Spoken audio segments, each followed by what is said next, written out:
Good morning, everyone. I'm Dr. Abhilasha, and today we are here to start with your revision class, specifically for MBA FT 7901 Strategic Capability Building and Innovation. Right. So, before we start this class, these are the things that we'll be studying in this, right? So, we'll be reading about how to unlock competitive advantage through strategic capability and innovation. Then we'll be discussing what are the resources and capabilities and how do they build the foundation. Then we'll be discussing about how these resources can be transformed into capability. Then we'll also be discussing about various types of resources, capabilities, what are functional and cross-functional capabilities, operational, strategic capabilities, and how to build sustainable capabilities. And eventually we will discuss a case, right? So let's just start this class with a small example. And just imagine a case where there is a group of people and they have their startup in a city like Bangalore, right? And they are into a tech startup. And they find it that to sustain, there are many other competitors around. But to sustain in that particular competitive environment, what are certain strategic capabilities they need to have or they need to develop over a period of time so that they can sustain with respect to the competition that they are facing, right? And uh, one of the cases to really combat that is if they continuously innovate themselves, because we understand that the market is being so dynamic. Every other day there is something new which comes up, right? So let's discuss that how can one unlock the competitive advantage through strategic capability and innovation, right? So what are the things, to build a strategic capability, especially in the current business environment, as the example that I had just given about a group of people who are having a tech startup. They understand, right? There is a rapid technological advancement which are happening in the country, in the world for that matter, and one has to develop a sustainable strategic capability so that they can sustain the competition which is there. Moreover, when an organization can have a strategic capability, they develop it, they are there to stay for a very long time. However, there are certain things that may give them certain resistance if they fail to innovate with time, right? So what is the role of innovation when we talk about developing strategic capability or to have a competitive advantage? So what's the competitive advantage, right? So competitive advantage is when you are able to stand in the market with certain traits or certain capabilities that distinguish you from the others in the market, right? That distinguishes you from the others which are there in the market. So it is not just about that there will be new products, or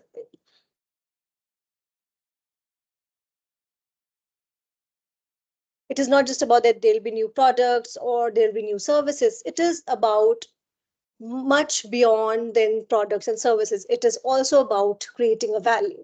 So this is what we have studied in the strategy class also, that what is a strategy? A strategy is a plan to create value. And here, when we talk about creating value, value for whom? The value for the customers, your employees, and your suppliers, right?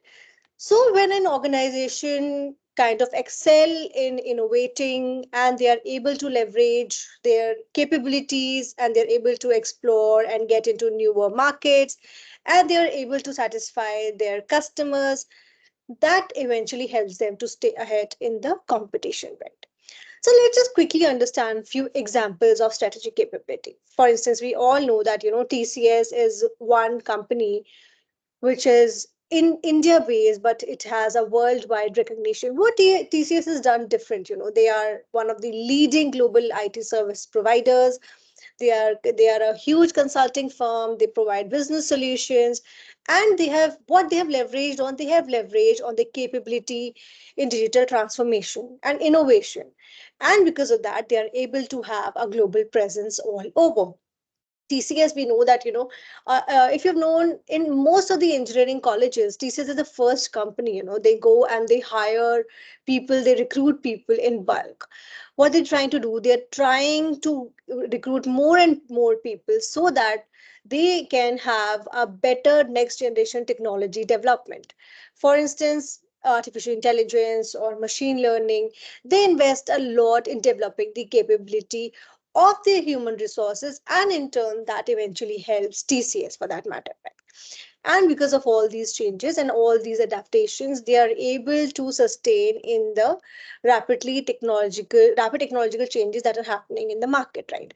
Similarly, in Reliance Industries also, we know that they are into various streams, right? They are into telecom, they are into retail, they are into petrochemicals, they are everywhere, right? And we know that especially in telecom now, especially they are into 5G, and they're constantly changing the game. Before, when we used to have only Vodafone and only Idea or Airtel, we all know that the rates used to be really really high. But when Reliance came with Geo, we know they've really changed the game, right? So some other examples could be, for instance, Flipkart. What Flipkart has done, they were the first who started with the cash on delivery. Earlier, especially Indian context, we don't really rely. What if we are paying somewhere and we don't get our products, right? So in this case, what Flipkart thought, let's just put it cash on delivery. Why? Because they thought if they are able to do this, they will be able to win the customers' trust. And this issue that customer generally faces, when they are paying online, they kind of tried to remove that hesitation amongst their consumers, and they started with the cash on delivery. That eventually helped in a boost in e-commerce world, in India, right? What about Bharti Airtel? Bharti Airtel also, what they did, they were the first to launch the 4G services and the other things also: Airtel Thanks, Wink Music, Airtel Extreme, so on and so forth.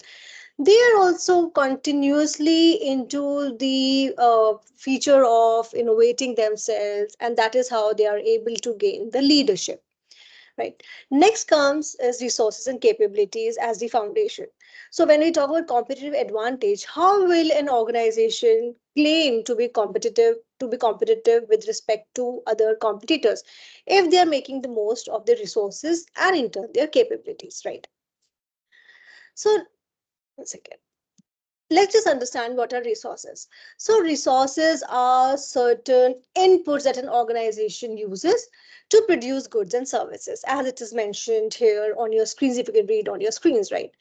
But there are two types of resources. One is the tangible resource, the other is the intangible resource. So when we talk about the tangible resource, it can be your raw material, it can be your financial resources, it can be the capital, it can be your manufacturing facility which is there, right? If you have some kind of a factory, or you are manufacturer of cotton, so these all things, the raw cotton, or the manufacturing of textile, so your entire physical asset is the tangible resource, right, which directly helps in your production processes.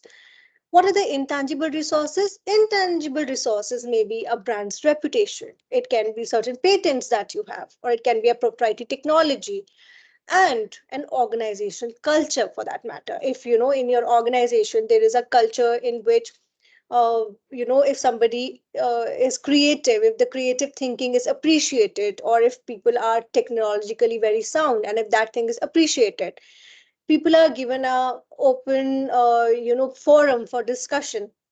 These are certain intangible resources that eventually helps the organization to have a long-term value, and which eventually helps them to have a sustainable competitive advantage, right? So when we talk about brand reputation, what is brand reputation? So when I talk about brand reputation, it is about the fact that for example, Tata is one such organization which has a extremely good brand reputation. So when people, if we buy any Tata product, so we can be rest assured that it has to be good. So these kind of things, when a brand has a good reputation, it is easily acceptable by its consumers, right? What are the capabilities? Capabilities, if we talk about capability in a very simple terms, these are certain competencies that an organization has. And how do they get to that? It's because they use their resources in the optimum way. These can be maybe critical processes in an organization, maybe the knowledge transfer, maybe the skills that an organization has, that eventually allows an organization to transform or convert their resources into certain products or services, right? So what are the key aspects to it? That these capabilities, one has to understand that these capabilities take time, right, to learn and to innovate. Secondly, uh, one second, please. Yeah, takes time, right? And one has to ensure that it also includes operational processes. It also includes the collective skill set of the workforce, right? And capabilities are, certain abilities of an organization which are difficult for an other competitor to replicate, because if everybody is having same capability, then it will be easier for them to compete in the market and to have an upper hand over you, right? For example, as I'd mentioned about Tata Motors is one such example that has mastered the art of leveraging their resources and capabilities, which has eventually helped them to expand themselves globally and to innovate. For example, Tata builds the ultra affordable Tata Nano also, and at the same time they are able to put luxurious cars like Jaguars and Land Rovers in India. How are they able to cater to a broad spectrum of customers? Because they are able to leverage their resources to the best optimum way. Their manufacturing R&D facilities are not just in India, but they're also in UK, in Thailand, in Spain, in South Korea, which eventually helps this company to innovate and to enhance their production capabilities, right? Then, building and utilizing capabilities. How are they doing? They are encouraging their employees to think in a more innovative way, and they give them an open hand to innovate and develop new products. For example, Tata Nano was one of the cheapest cars. However, there were other things that were, that they had to eventually stop their production. However, they encouraged that, why not to build the cheapest car. Then strategic acquisition or capability enhancement. For example, Jaguar Land Rover was one such company that Tata thought, rather than having it, manufacturing it themselves, why not to acquire this company? So this is another way in which they enhance their capability by acquisition. Now Tata is also into sustainable electric vehicles. We all know they have Tata Nexon, which is there. It is India's first indigenously developed electric SUV, and they are constantly trying to innovate themselves. What is the eventual outcome? The eventual outcome is that they are making the most effective utilization of their resources, and they are eventually able to develop the capabilities that has helped Tata to put a footmark on the world's map, right? Then what are the resources as the basis for capability formation, right?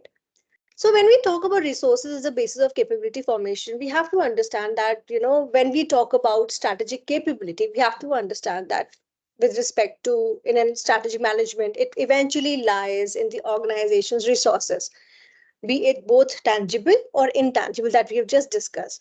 And these both resources will be eventually developed into capabilities. And we know that these are the fundamentals for any organization. Or if we, let's just talk at a more micro level, even, when we want to compete or we want to succeed in life, at that time also, there are certain tangible, intangible resources that comes into picture.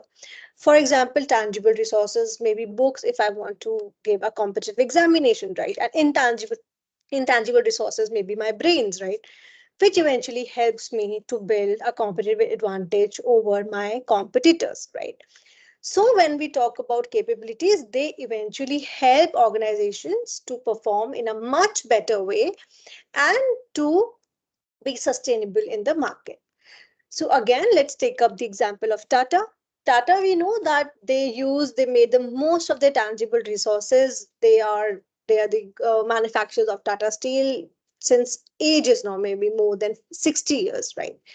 We know that they have a plant in Jamshedpur, in Netherlands, in UK, and they are so well equipped that they use state of the art technology that eventually helps in the product quality and their production efficiency, right? So what is the capability formation that has happened because of this? The capability formation that has happened because of this is that they are able to make steel at a much larger scale, which eventually is used by various other fields, for example railways, for example infrastructure, right, real estate. So whatever they are manufacturing, it is used, and they develop a very high quality steel products. And they have also come to the point to have better operational efficiency, right? Now, when we talk about intangible resources, TCS, they have a brand reputation and they have a highly skilled workforce, right? They have more than 5 lakh professionals, and they ensure that there is a constant learning amongst their employees. They are constantly trained. Anything which is there new in the market with respect to a technology which is new, they ensure that their employees are well trained, right? So this is the capability formation that Tata has eventually achieved, that they have cloud services which are there, there are certain business operations, and they help in digital transformation, right? And because of this, TCS stands apart from their competitors. They are able to provide state of the art solutions to their global clientele, and this has eventually helped them to have a higher market position and has led to a higher driving growth. Then, what types of resources and capabilities are we talking about? As we have discussed earlier, tangible resources, physical and financial. And how do they help in capability building? They help in capability building as they play the role of a foundation that they provide for the capability building, be it operational capabilities or be it financial capabilities or a capability in supply chain management. These resources, these tangible resources, eventually help an organization to grow and to have higher activities that helps them to sustain in the market. When I talk about intangible resources, it also obviously holds a very large value, because it is pertaining to the intellectual property. For example, there's a pharmaceutical company which has certain patent or certain intellectual property with respect to certain medicine, right? And that company can only manufacture it. So in that case, a company has developed a intangible resource that would help an organization to sustain in the market and to have a competitive edge. Similarly, an organization culture is also very important. A culture which is not very, conducive for the employees to think big, to have creative solutions, to have, a faith that an organization has in their employees, that they can come up with some disruptive innovations, right? If an organization fails to do it, if they are not giving that hand holding to their employees, we have often seen, employees end up leaving that particular organization, right? And how it is helping capability building? Obviously, in an organization, if their intangible resources are well accepted, are well treated, the employee's creative ability is well recognized, well rewarded, it certainly gives a competitive edge to the organization with respect to its competitors. If the atmosphere of an organization is not conducive enough, quite possible that your employees would not stay with you for a very long time, and they would end up leaving your organization and go somewhere else. And then we talk about the higher attrition. Why does it happen, right? Because they are not getting that environment. But if an organization gave that environment to their current employees, they eventually help in the building of that organization. Let's talk about the human resources. Human resources encompasses of the expertise that they put on table, right? The skill set that they bring, the creativity that they bring in an organization. And this can be, with respect to if they are technologically savvy, or they have certain leadership qualities, or they are someone who can work really well in teams, right? So in these cases, how does this human resource, ends up building the capability in an organization? It helps in driving innovation. It helps in improving the processes which are there in an organization.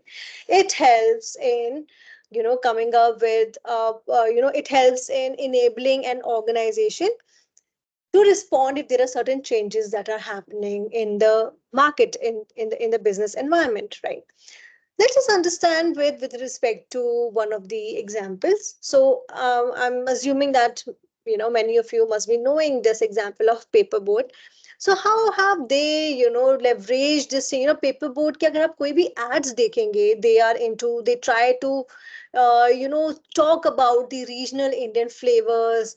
They talk about aam panna, they talk about the paperboard, they talk about monsoon, and they claim that the drinks that they are providing, these are traditional Indian drinks, and they have certain freshness in them, right?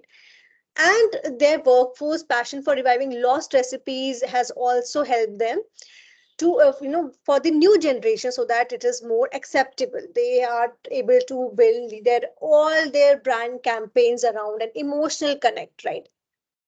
What have they done? They have very, what is intellectual property, they have very nicely tried to use the nostalgia ki for the adults ki बचपन में आप paper boats चलाते थे, आप गर्मियों के छुट्टियों में आम खाते थे, and all these things, right? Kite flying, or the grandmother's tales for that matter.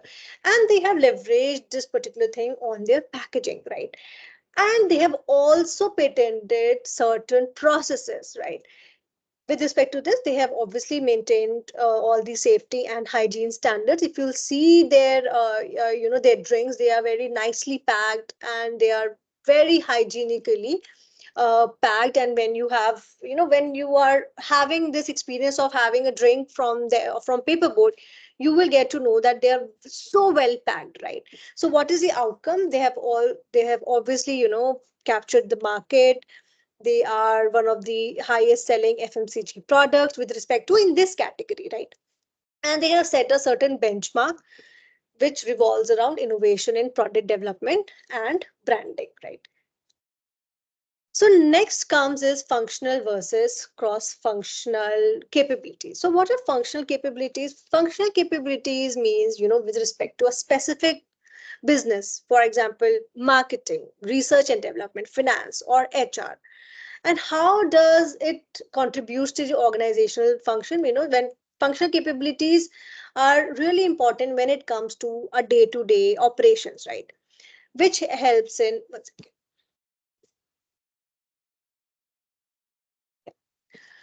Which eventually helps in organization to achieve their goals, right? For example, if there is a company which is having a marketing capability, and they are able to do an effective market research, which would eventually help them to have an effective advertising campaigns, and that eventually would help more customer engagement, which will help in selling probably their products in a much better way and to a wider audience, right? Cross-functional capabilities, when we talk about it, is about the integration or a collaboration of all the functional functions that I had mentioned earlier, right? So we all understand marketing or R&D development, or marketing function, or R&D function, or HR function. These functions can't work in silos, right? There has to be a cross-functional capability where there is a constant communication among all these groups, so that they know where they are standing in the market. So that if there's a marketing team which has done certain research, for example, X product is well taken by the consumers, or probably Y product requires certain advancements, and this is well communicated to the R&D team, and it is then further communicated to the manufacturing unit. So when all these functions work in tandem with each other, they are able to implement the strategy in a much more cohesive manner, which eventually helps in achieving the company's goals, right? For example, if we talk about Mahindra and Mahindra E2O car, here, it was a very, very nice example of an integration of research and development, marketing, and operations. The R&D team made this car, which was sent out in the market, and then the marketing team tried to understand and create the demand for a product or a car like this. And here, operations function, it helps in the smooth production and distribution of the car. What was the outcome eventually? The outcome was that there was a successful launch of E2O, which has helped and which has exemplified that how R&D, marketing, and operation function can work in tandem with each other and eventually produce the results, right? So next comes is operational versus strategic capabilities, right? So what is operational capability? So when we talk about operational capabilities, it can be pertaining to managing daily operations or managing the operations with respect to the processes, right? These capabilities eventually helps an organization to perform in the best way possible, to optimize its productivity, and also to take care of its day-to-day activity, right? It eventually helps in business to run in the most smooth manner, and that eventually helps in responding to the operational challenges, if any. So what is the role in an organizational success? We have to understand that if everything is smooth in an organization, it would obviously help in manufacturing of better products or better services. But for that matter, operational capability has to take care of the logistic aspect, quality control, customer service, and supply chain management. So if there is an effective capability which eventually defines the organizational success, it can help in an improved customer satisfaction, a reduced cost, and eventually an enhanced operational efficiency. So what are strategic capabilities? Strategic capabilities are, when an organization tends to think in a much long-term vision and in a more and to fulfill their objectives. They plan and they foresight and they take care of the decision making processes that would eventually help an organization to develop a sustainable competitive advantage. So a strategic capability, we can say that when an organization wants to develop a strategic capability, they have to take care of what are the trends which are going on in the market, how are the plans that are evolving around the strategies, right, that an organization wants to send across in an organization, so that they are able to achieve the common goal. What is the role in organizational success? Obviously, if these capabilities are well executed, they help as the uh, a beacon for an organization towards future growth and success, right? Let's talk about this example of Nika. So when we talk about the example of Nika, we know that what kind of operational excellence in logistics and supply chain that they have achieved, right? We order something now, and maybe in 2 days or in a day, the product is delivered. We all know that they have a high level of efficiency that they have maintained. They are able to minimize the delivery times, and one can be assured of the fact that what Nika is delivering is the best quality possible, right? Because they are able to satisfy their customers over a period of time.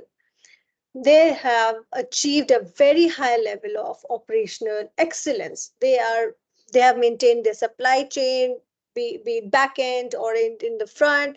They maintain their logistics in the best way possible, right? And because of this, Nika strategic capability, we have to understand that it lies in the Indian beauty market. Earlier, when Nika was not there, there was no such one core app or one core website where Indians were able to buy their beauty products or their day-to-day products with respect to their hygiene or with respect to their cosmetics, right? But when Nika came into picture, they were there in the market only uh, through the online retail. But now we all know that they are also having their certain stores, like luxury stores and their on-trend stores, which are also there in the offline market. So what has happened eventually, both Nika's online and our, offline retail has really helped Nika to achieve the Indian expansion that they wanted, and they are being really successful in expanding. Now, if you guys know that there is another brand which is coming up, Tira, I think it is by Tata. They're also trying to compete with Nika, and they are also one of the organization which are both online and offline, and they are providing their customers with the Indian brands or international brands as well, right? So how to build and sustain capabilities for innovation. So when we talk about sustaining the capability and innovation, one has to understand that an organization has to contribute and has to encourage their employees for a continuous learning, and this has to be the foundation for any organization, right? If they want to be abreast with respect to the industry trend, with respect to the the changes that are happening in the customers, and to ensure that the organization remain agile and responsive, right? So how does it helps in innovation? So when there is an atmosphere of continuously learning and when it lays the foundation, so when your employees or an organization eventually embraces continuous learning, it helps to innovate in a much better way, and in both not just reactively but proactively. So the other day, one of my students also asked me what is reactive and what is proactive. So reactive is, when there is some issue that comes up and you react to it. For example, when COVID occurred, suddenly all the pharmaceutical companies, they reacted to it and they started manufacturing the vaccines. But when I talk about proactive, it is like, for instance, this today's scenario. Now the COVID is not there, but still pharmaceutical companies are proactive in making vaccines so that if in future something wrong happens, they are able to combat that, right? So here, when we talk about continuous learning and adaptation, it is important not to be not just reactive, but to be proactive if they want to have a sustainable, long-term innovation and eventually have a competitiveness to stand in the market. So in that case, organization have to ensure that they invest in R&D, and they also invest in the employee development. So when an organization is open to invest in R&D, it eventually helps them to have a better product for their customers and to provide better services, right? So in that case, when an organization thinks of investing in research and development, it eventually helps in coming up with new and novel ideas to enhance the currently existing product, and also to redevelop or to reframe their existing processes. R&D eventually helps in the technological advancement in the organization, and it can be the main ingredient when it comes to the innovation, right? When we talk about employee development, we have to understand that no organization can sustain without their human resource, and an organization that invest in the employees, that invest in enhancing the skill set of the employees, is the one which eventually have a competitive edge in the market, right? Then how can a culture of innovation be prevailed in an organization? It is important to have a culture where innovation is welcomed, it is appreciated, when the creativity of employees is well rewarded, and even if there are certain failures, the nature of an organization should be of learning even through the failures, right? So there's a very well saying that goes in the market, which goes especially in the strategy domain, that culture eats strategy for breakfast. If your culture of an organization is not good, no matter what your strategy is, it will all go down the drain, because culture is built by the employees, by the human resources, by the leadership. And if there is a culture of an open dialogue and a culture of more collaboration and a culture where you get an open platform for sharing the ideas, it eventually helps in innovation. So, what is its role in sustaining innovation? So, when a culture that I've just mentioned, which is open, which is rewarding, which encourages some sort of risk taking, it helps in the overall organization growth. But one has to understand that it has to be inbuilt in the organizational ethos. It should be in the fabric of an organization. So, when it happens, if you know, right, if you ask people, would you like to work in Tata? So there are people who are more than happy to go and work with Tata. Why? Because of this culture which is embedded in their organization fabric. It attracts a lot of talent, and it eventually nurtures the spirit of exploration and experimentation that eventually helps in innovation. Now let's just understand Zomato's innovation journey. So when Zomato started, it was an Indian. We all know what is the work of Zomato. It works on an aggregator model. All these restaurants can come over there and they can put their products, and Zomato eventually helps in its delivery. So what they try to do, they tried to make the use of tech with respect to the delivery and maintaining the logistics. They also came up with certain Zomato Gold, which is a subscription model, which is subscription based, so that the delivery charges are also let go of, and they also offer complimentary dishes and drinks. Eventually, what is the outcome? They leveraged on their technological capabilities. Because of that, they were able to enhance the customer service, the customer experience. And because of that, the other restaurants and cafes and other hotels which they want to deliver food, they hopped onto Zomato, and they leveraged the platform of Zomato to sell their food. So if we talk about Zomato, it is not just about a food delivery company. It is a technological platform which connects a restaurant, customer, delivery partner, and which eventually helps in a more comprehensive ecosystem with respect to the food industry. So let's just quickly understand the conclusion, strategic implications of this. So the key pointers here is the foundational concept that we learned about what are the resources and capabilities. Then we discussed about how do they help, how do they work, and how what is their role as the foundation for building strategic and operational excellence. What are the type of resources? We discussed about tangible resources, intangible resources, and the humans that work, the human resources which is there in an organization, and how these resources contribute in functional and cross-functional capability development. Then we discussed about operational versus strategic capabilities, that how what is the distinction between operational and strategic capabilities, and how can one maintain a balance between daily operations and if we daily operations and the long term strategic objectives.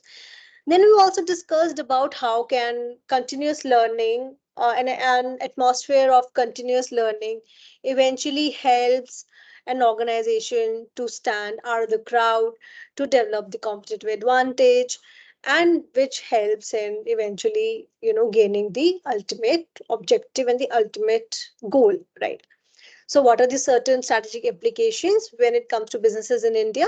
First and foremost, to gain the competitive advantage, especially for businesses in India, it is important to leverage strategic capabilities and innovate, on a regular basis, because we are facing a fierce competition from the global market, and for that reason we have to be abreast with the latest technologies which are happening in the market. Second, to attain the market leadership, for example, Infosys, Tata, Flipkart, or Airtel, uh, or for that matter Reliance also, they are able to demonstrate that how strategic capability building and how innovation has really helped them to attain the market leadership. and to untap the new opportunities which are there in the market, right? Then the adaptability and growth. When an organization chooses to invest in the capabilities and they are able to create an atmosphere there where their employees are easily adapted to the new changes, they are well trained, they are technological savvy, they get certain trainings, then they are able to contribute to the organization's growth, which eventually helps in having greater economic landscape, right? So, for future research and learnings, there has to be an encouragement of continuous learning where, strategy capability building and innovation is continuous, it is ongoing, and the human resource is encouraged to take calculated risk, right? Then there has to be an atmosphere where employees are encouraged for researches and to gain, so that an organization can gain global competencies. What is the call to action? The call to action could be, that the leaders or the managers or the scholars should work towards the study of strategic capability building so that they can come up with certain ideas which can be adapted by the other organizations, so that there is their bit of, so that they are contributing towards the growth and competitiveness of the business, right? So this is one case study. Let's just quickly read about it. Chumbak, I don't know how many of you know about Chumbak. This is one quirky brand. They come up with quirky keychains, bags, mugs, and so on and so forth. So what was their, contribution to a strategic capability building? So it was started by Shubhra and Vivek. It was started in Bangalore, and what they tried to do was they developed strategy capability around unique product design. So, if you'll see any product which is quirky, ultimately the thought that comes is that, this is probably by the Chumbak brand. There, if you happen to visit their stores, they are so colorful and so vibrant, right?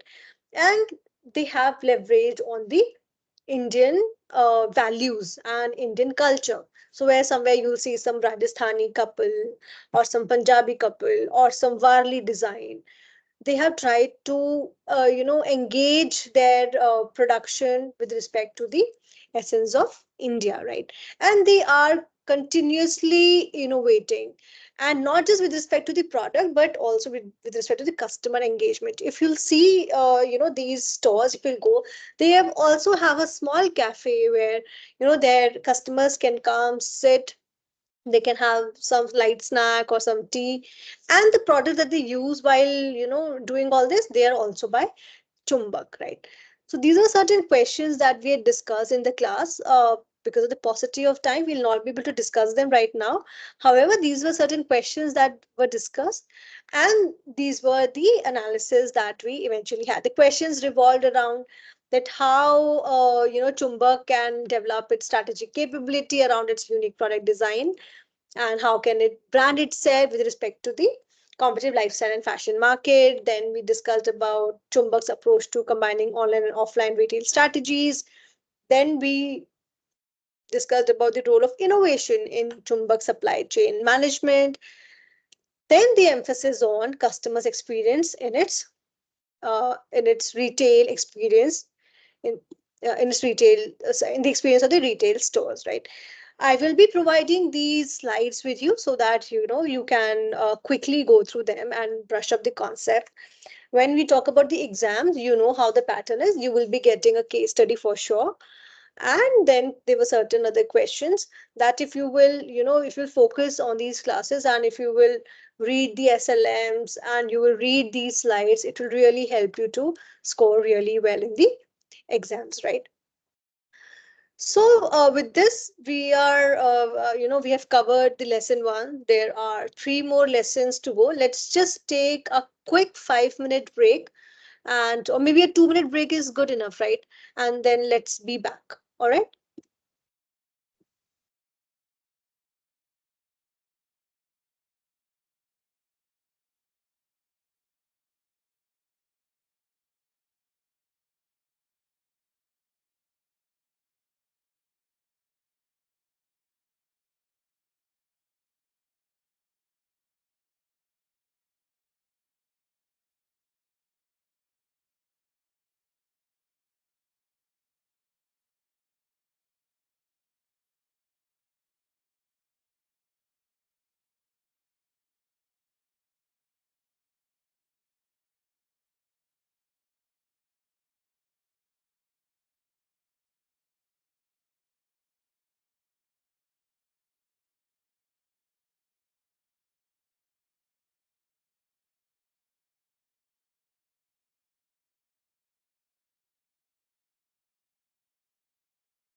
So let's start with our lesson 2. We have just completed our lesson 1, and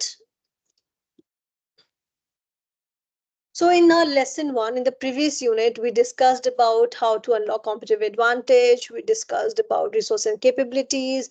We also spoke about functional and cross-function capability, operational versus strategy capabilities, how to have a sustainable competitive capabilities and innovation. And we also discussed a case, right? There we also discussed about Tata's and Infosys of the world, and the other examples of Boat and Chumbak for that matter.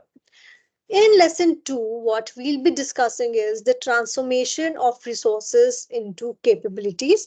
Right here, we'll be discussing the what are the bases, what is the foundations, then how can we transform resources into capabilities, what is the evolutionary nature of capability formation, uh, a revolutionary nature of capability formation. Then we'll be discussing about part dependence and cumulative change in capability development. Then we will be discussing the visionary leadership in capability development, and then we'll discuss a case study based on Zara's fast fashion. One second.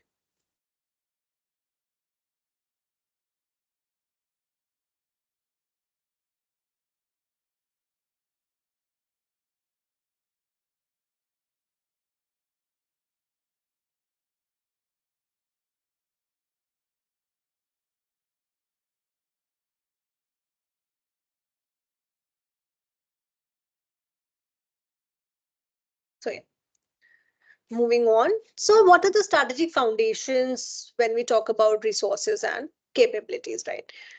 We've understood that resources can be both tangible and intangible. This is what we discussed. Someone has just joined us recently. So this is what we discussed in the previous class also, that there are two types of resources, tangible and intangible.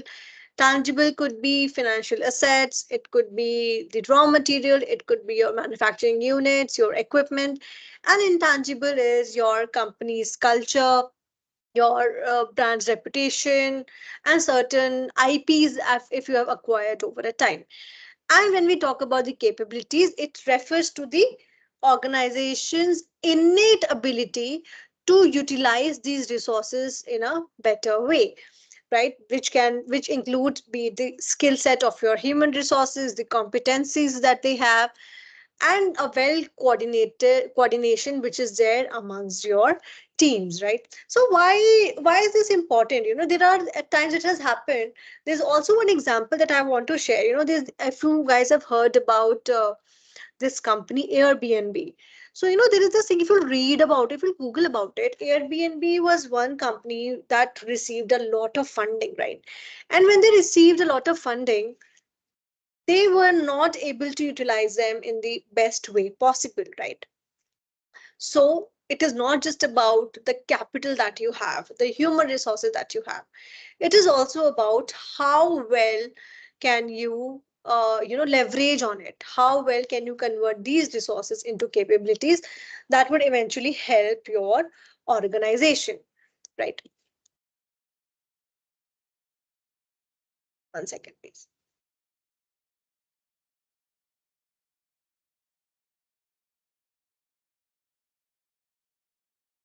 Yeah. So for that matter, let's just try to understand. See, we have in lesson 1, we have touched upon resources and capabilities. Now let's just go a little backwards and try to understand that how resources were well studied and well put across, that how an organization can leverage if they look through the resource based view. So resource based view is one of the theories which is very well accepted in the strategic management domain, which talks about that if the your internal resource of a firm can work as a foundation for an organization to gain the competitive advantage and to have a higher strategic performance.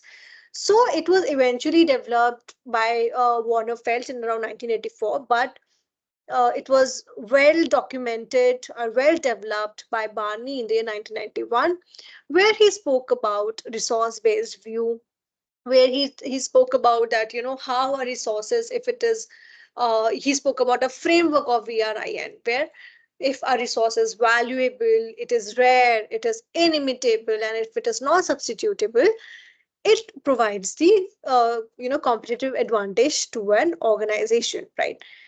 Here in resource based view, it is more intrinsic. It talks about the internal resources of an organization rather than the external market conditions.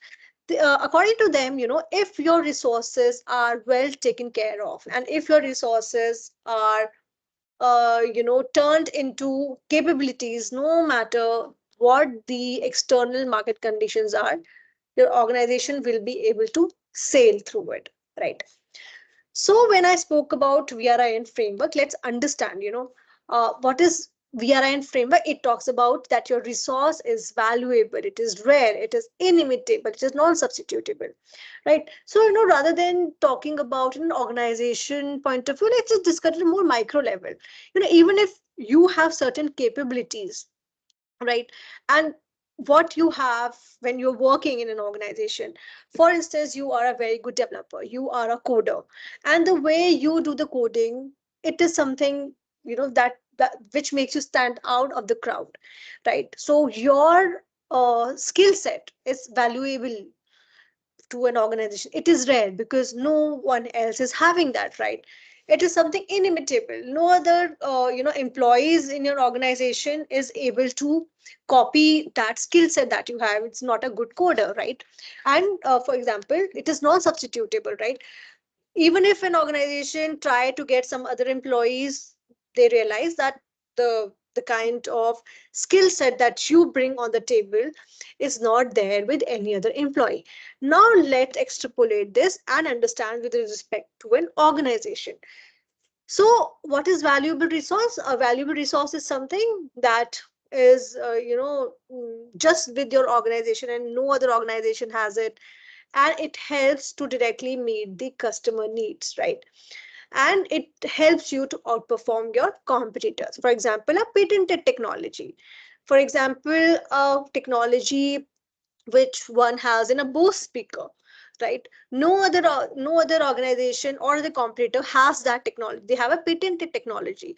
So when they come up with a certain speaker in the market, it is very well accepted and the customers flock towards the stores to buy that particular speaker, right? So it helps in outperforming their competitors, something which is rare, right? As I mentioned, if you are an employee in an organization which is highly skilled, right? So in that case, if you are a highly skilled workforce, if we have heard about this concept, right? Poaching. What is poaching? When an organization finds that there is some employee in some other organization which is really bringing a lot of value, which is highly skilled, they try to get that particular employee on board with themselves. They try to get that, let's just get this employee on board with us. And eventually what happens is they try to offer them maybe with a better salary, maybe with a better package, and they try to get hold of that employee, right? Inimitable. What is inimitable resource? A resource which cannot be replicated. For example, a resource can be intangible also, we know. So brand reputation. Like Tata's brand reputation cannot be copied, because reputation is something which is built over the years, right? They have built over a period of time. It is not something that it can be done in 2 years, or there is some magic potion which an organization takes and a image is done. No, a brand reputation is built over a period of time, right? Then what is non-substitutable? When we talk about non-substitutable, it is also about that. One second.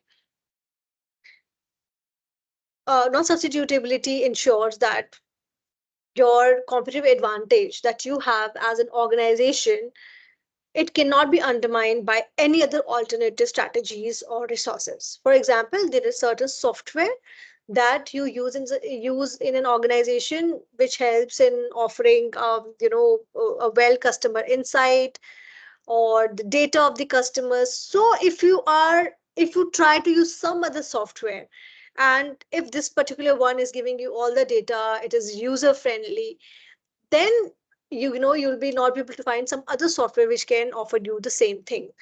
So to build something which is non-substitutable, right? For example, if you are bringing so much, if you are, bringing so much of uh, credibility to an organization, or you have so much to offer to your organization, in that case you are non-substitutable, right? They cannot think of replacing you, that this person cannot be substituted, right? So in that case, here in this particular example we are talking about a proprietary software system. Here, when people are used to using Microsoft Office, it is difficult even for Apple, when they came up with, like the way we have words, Apple has pages. We have PowerPoint presentation in MS Office, they have Keynote, right?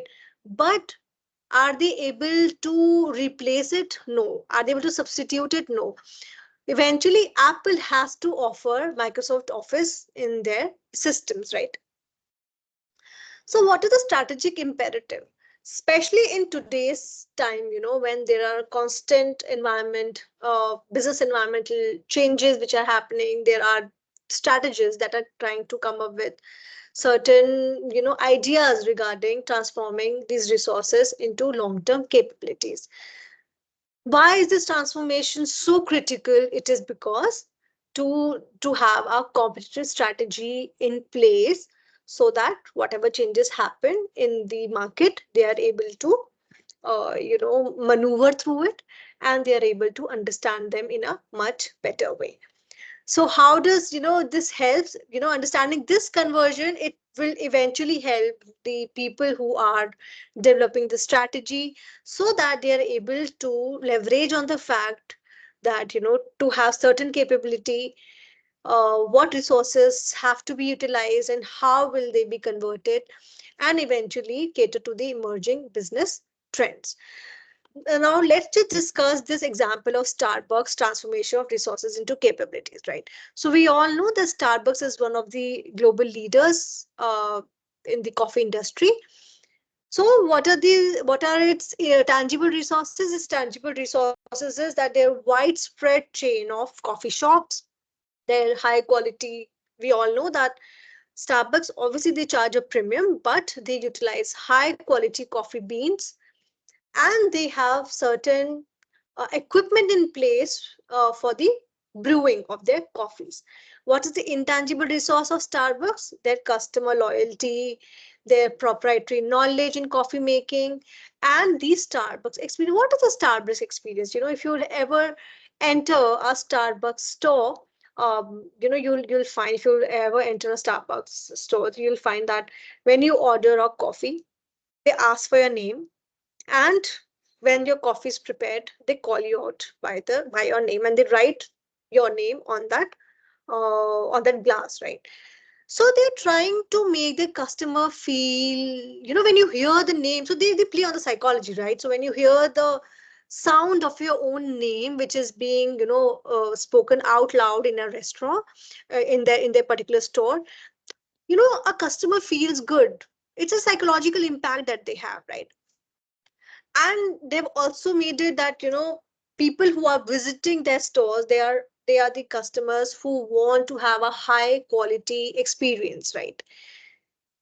And this is something which other stores are not able to replicate. They are not able to replicate this experience. For example, what can we say, what are the other competitors probably that they have? We can say that there are Tim Hortons, there are not CCD, but there is also Blue Tokai. They are also trying to have some experience like Starbucks. However, they are not even close to what Starbucks offer, right? Then they have customer loyalty. What is customer loyalty? They give certain rewards to the customers, and customers are also able to get that card in which they can recharge it. They can load it with certain amount of money, and they can, use this card once they visit the store, and they gain certain points, the point certain stars. And these stars, when they, and if they give, if they can get more customers in on board with Starbucks, so with respect to loyalty, they gain 25 more stars, and they can redeem these stars to get the free coffee, right? Starbucks has also able to maintain their supply chain management. And how are they able to do it? They are able to do it because their coffee beans are they are considered to be of a very high quality.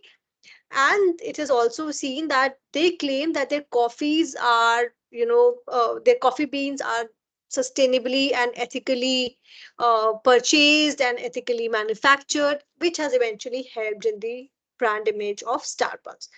They're constantly innovating, they are investing in research and development, they are trying to come up with new products, new methods for coffee extraction, and they are continuously innovating their stores. They're not just providing coffees, they are also giving you certain merchandise also if you want to buy, right? So what we have tried to understand through this example is that if you craft your strategies that align with your company's internal strength and is mapped with respect to the external market, you will get a competitive advantage, right? When you appreciate the importance that of the resources that a company has, and how they are leveraging the resources and turning them into capabilities.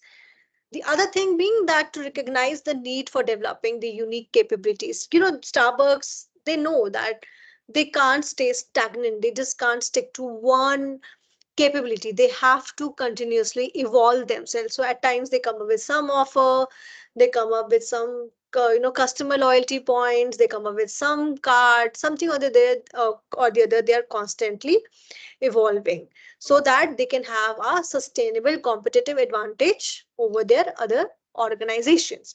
So how can one transform resources into capabilities? So transforming resources into capabilities, first and foremost, one has to understand that what kind of resources an organization has. This is the first step, right? Because if you don't know what kind of resources that one has, how will you be able to convert them into capability, right? For instance, you have employee strength of 100 employees, right? These are your resources for that matter. But if you don't know that which employee is good in what skill set, how will you be able to develop that skill into capability? For example, you don't know that XYZ employees are more technologically savvy, maybe the ABC employees are better in team coordination. So for that matter, one has to understand that how to identify the resources firstly, and then eventually turn them into capabilities, right? Then how to craft and developing capabilities. It is about developing capability means investing with respect to you have found that XYZ employees in more technologically savvy. So now it is your responsibility to train them, right? To give them that conducive environment where this particular skill set that they already have, it is explored in the best way possible, right? And there has to be a deliberate effort to refine and combine these resources in a way that would eventually create value, which will help in your organizational growth, right? Then to leveraging for competitive advantage. Leverage comes from, okay, you have resources, you have capabilities, but now how to use these capabilities, be it with respect to what objectives. Fine, you want to gain a cost leadership, or you want to create a niche market, or you want to have certain differentiation. You have resources, they have turned into capabilities, but now how and where to use these capabilities, what is the use of these capabilities, right? And when we talk about this, the goal is not just efficiency but the effectiveness in achieving business outcome, that how effectively can you use your business outcomes. Now, what is the role of dynamic capabilities, or what is a dynamic capability? This is one of the theories also, which is well accepted by the scholars and by the authors, by the research in the strategy domain. So dynamic capability, when we talk about with respect to an organization, it is an organization's ability to integrate and reconfigure itself, especially internally and with respect to the external changes which are there in the business environment. It helps an organization to be agile enough, to be fast enough, that okay, there is this change that has happened, and now we have to quickly use our resources, turn them into capabilities and combat this change, right?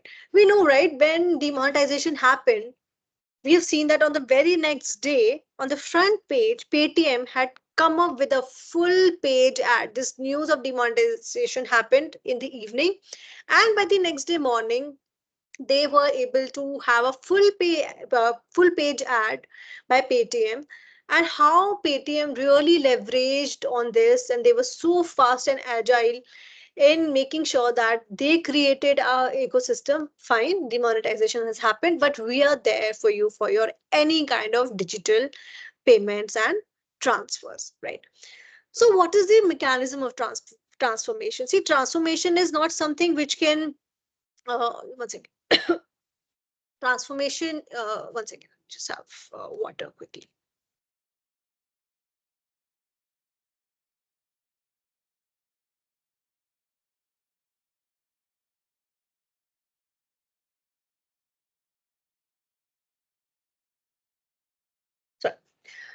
So, mechanism, what is mechanism of transformation? So transformation requires certain mechanism, right? Because one could be innovation.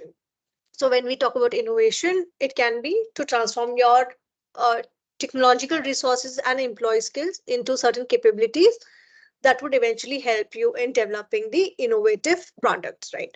Innovation means, to leverage on the creative ideas with respect to developing new services, or to come up with certain new processes, or to have certain novel products by leveraging your both intangible and human resources. What is organizational learning? It is organizational learning means that, their organization focuses to give certain formal trainings and to have certain programs to your employees so that they are constantly encouraged to learn, right? This is also about continuously improving your resources. You have human resources, and you are contributing and taking attention and paying your attention in ensuring that your human resource is continuously evolved through learning, or maybe incorporating knowledge acquisition, maybe knowledge sharing, and utilizing this knowledge. The third being strategic alignment. What is strategic alignment? You have, for example, you have human resources into customer relationship management, and they are able to achieve the excellence in the customer service domain, right? Your strategic alignment, what is your goal and what is your strategy, right? So if you want to achieve that goal, what would be your strategy with respect to your resources? What is the capability that you want to develop so that your strategic organizational strategic objective is achieved, right? Then resource integration. So when we talk about resource integration, it is about combining certain resources that you have, which adds to the value, or maybe that complement each other. For example, there is certain advanced technology, and you have a very skilled workforce, and how you are able to create a higher level of an apex level of production capabilities, right? So what is process optimization? So when we talk about process optimization, it is about, refining your business processes for enhanced efficiency and effectiveness, which is often applied to the tangible resources. For example, when you want to enhance your production equipment and technology system for better operational efficiency, right? When you want to optimize your process. For this, one example could be of Toyota. They are just too good when it comes to highest level of process optimization. They have everything in place, right? They follow just in time, they follow kaizen, and because of all these things, they are able to enhance their production equipment, right? Then how can we enhance capabilities through learning and resource integration, right? So when we talk about enhancing capabilities through learning and resource integration, it means first being continuous learning, then knowledge management, then enhancing the resources and repurposing the resources. What do we mean by that? When we talk about continuous learning, it is about giving regular training sessions to your employees, to have regular training programs so as to enhance your technological proficiencies. Knowledge management, you have gained certain knowledge, but now you have to have a centralized database so that you can have your best practices or the lessons that you have learned all at a one place. Then enhancing resources, it is also about, you have a human resource, you have to enhance their skill set by giving them proper trainings and helping them to make the most of the existing software, for example, right? Repurposing resources, when you are trying to redirect your marketing efforts maybe towards digital platform in respect to the consumer trends, you are using your resources, the same resources, for a new strategic objective, right? Then what do we mean by integrating resources for synergy? We have learned about this cross functional integration, synergy creation, leveraging complementary assets, and strategic resource allocation. So when we talk about cross functional integration, we have learned this in the previous lesson as well, where we spoke about Mahindra and Mahindra's integration of their R&D, their marketing, and their operational efficiencies. So where these cross functions came together and worked for the rolling out of E2O EV, right? Synergy creation, where these resources they come together and they create certain new capabilities. For example, integrating the IT infrastructure with respect to providing more digitally sound products, right? Leveraging complementary resources. So you have this eventually helps in enhancing the customer relationship when there is certain, there are different resources, and when we are able to utilize these resources in the optimum way in which they complement each other, right? The strategic resource allocation, allocating these resources in the maximum or in the optimum way possible so that they have the most optimum impact to achieve these strategic goals. So what are the strategic alignments? Strategic alignment means, aligning your resource transformation with respect to your strategic goals. For this, one has to understand that, how well your resources are allocated. Are they aligned with your strategic direction? You need to harmonize your resource allocation. You have to ensure that there are certain coordinations with respect to your investments, where your investment has to be in which department with respect to when it supports your strategic objective. Then integrating operational strategic planning, your operational efficiencies has to be in tandem, has to be in line with your strategic initiatives so as to get into the newer market segment. So let's just quickly understand few case studies of strategic alignment. For example, in a technological company, an organization has to deploy its resources more into R&D and innovation. If they invest in state of the art R&D facilities, they can certainly get the competitive edge in the technological environment, technological market, right? The retail chain, they are more into ensuring that their customer has a better experience and they are able to utilize their strategic resources in a much better way. For example, if they are able to implement certain CRM systems and they are able to give certain trainings to their employees to enhance the customer service, right? The other thing being manufacturing firm. So when we talk about manufacturing firm, if they are able to align their resources for their sustainable goal. For example, we know that in today's time there is more effort towards greener technology, more sustainable technology, and if these manufacturing firms are able to contribute towards green technology, they would be able to help, they'll be able to have a long term competitive advantage with respect to their competitors. Then, what are certain barriers in transformation? So when we talk about barriers in transformation, one could be a resource rigidity. When an organization is using some outdated technology and some age old processes, and they are not willing to change, They are not willing to budge from the resources which are outdated, the technologies that are outdated, and they're not willing to change, right? Then strategic misalignment. You have certain resources, but your resources are totally disconnected with your strategic alignment, right?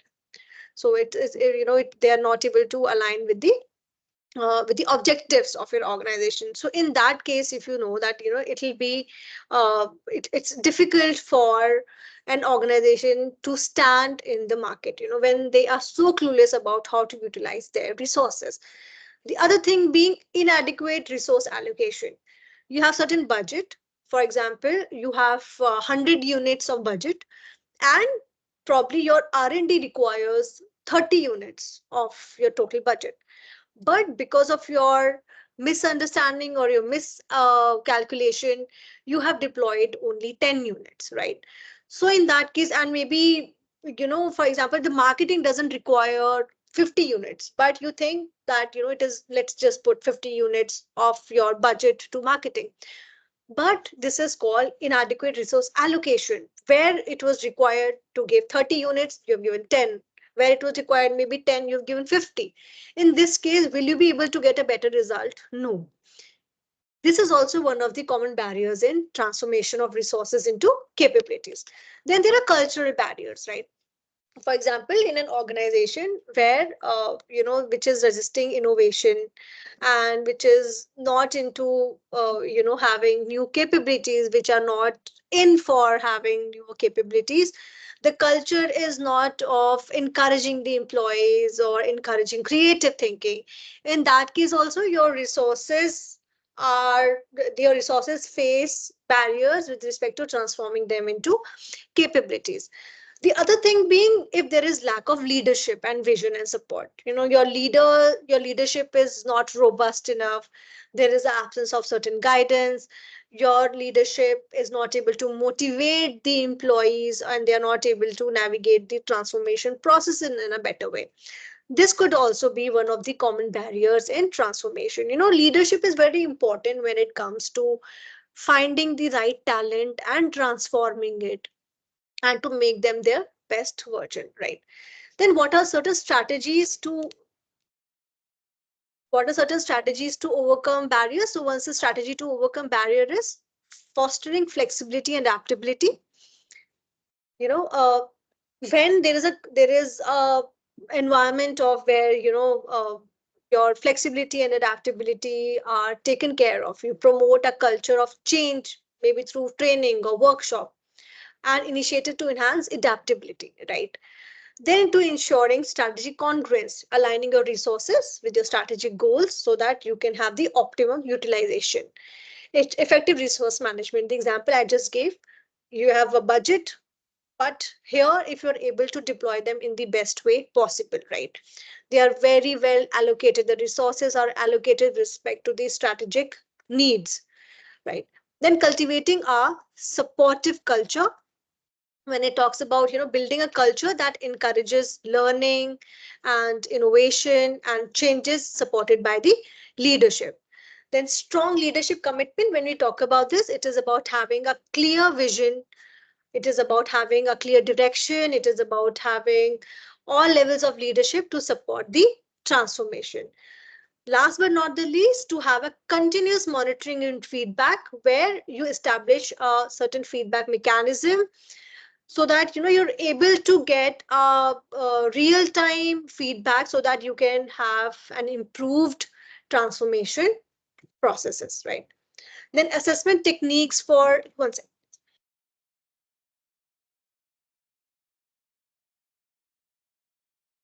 second please.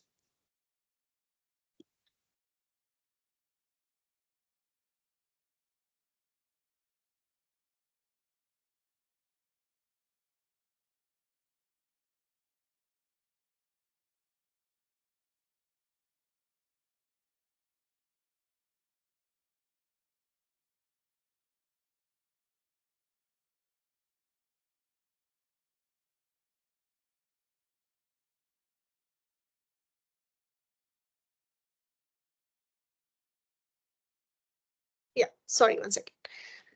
So then, but there are also certain assessment techniques for capability transformation, right? So one such technique being key performance indicators. If you have certain performance indicators well in place, so that you understand that there's certain traffic that is coming, there is certain conversion rate that is coming. If you have these parameters, you will know that are your resources actually being converted into capabilities, right? One second, please.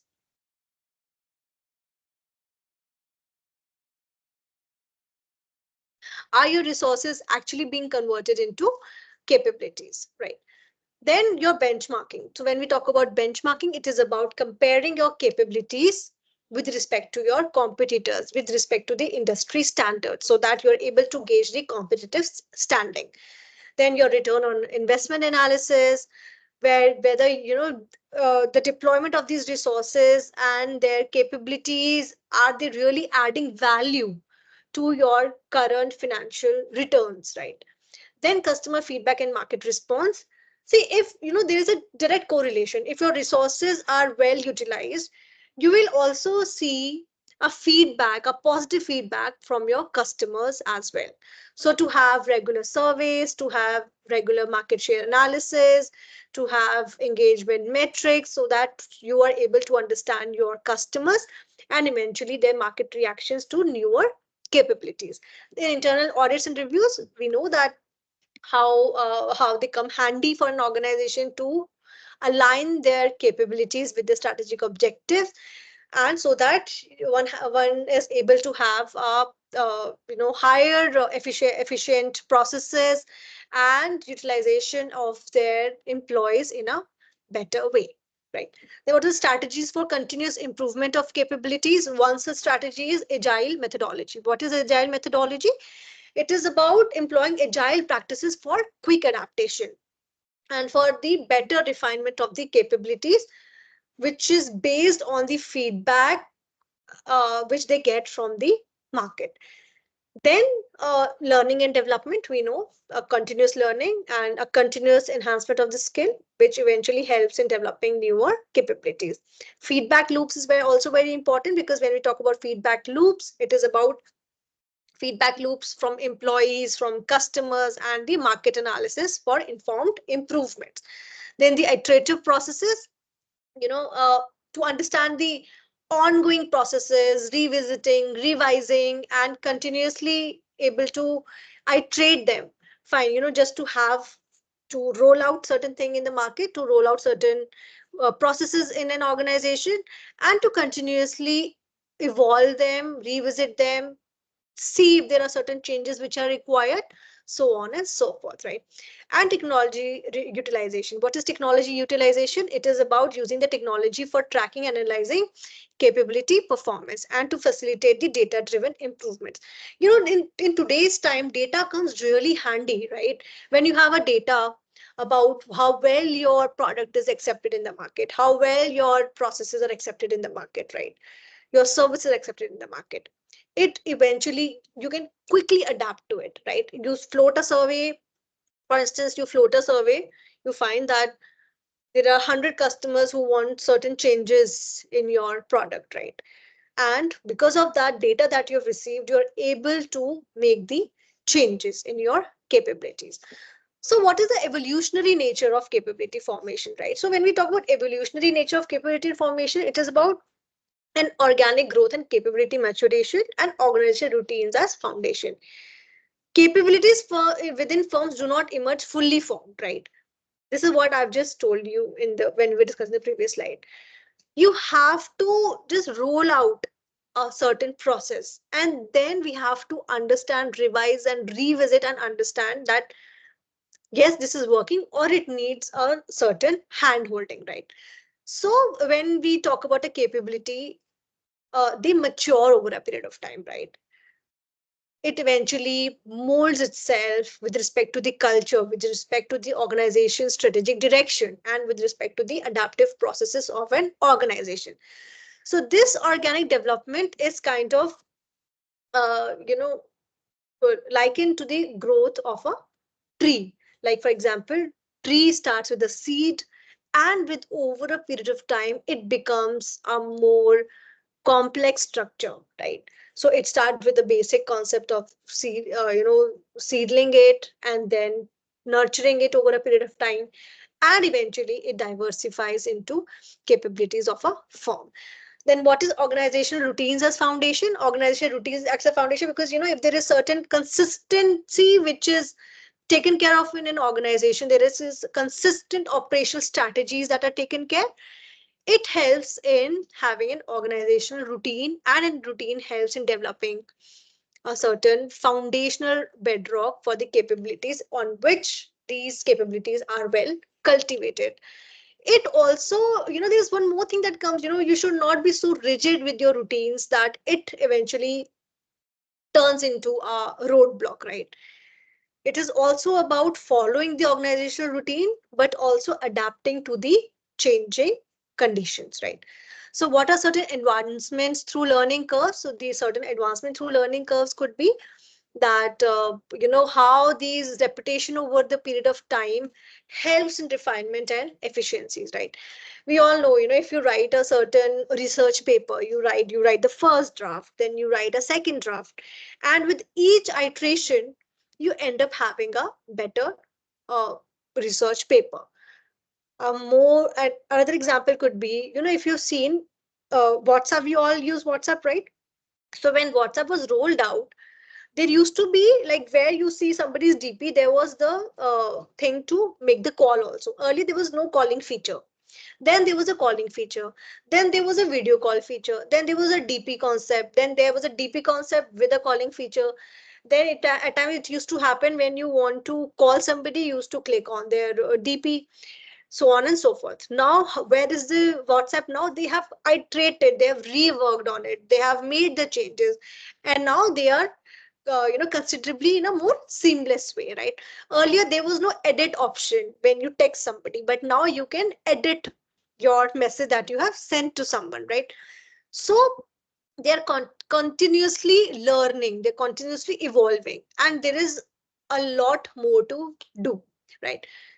So here's the example of a manufacturing, with respect to the manufacturing here, you assemble a product, you try to enhance your production, you try to enhance your productivity by reiterations, by learnings, how to make the most of it, right? Then is innovation as a growth accelerant. This is one thing which is there all over, that how innovation eventually acts as an accelerant, right? If you're continuously innovating, if you're continuously evolving, right, it eventually helps in the capability development that can redefine the competitive landscape, right? Innovation could be incremental or could be radical, right? This is something. Incremental means maybe a steady progress, and radical means a sudden change or a significant change. Don't worry, we'll be discussing this in the future slides, right? So let's just try to understand this with the help of Toyota's lean manufacturing.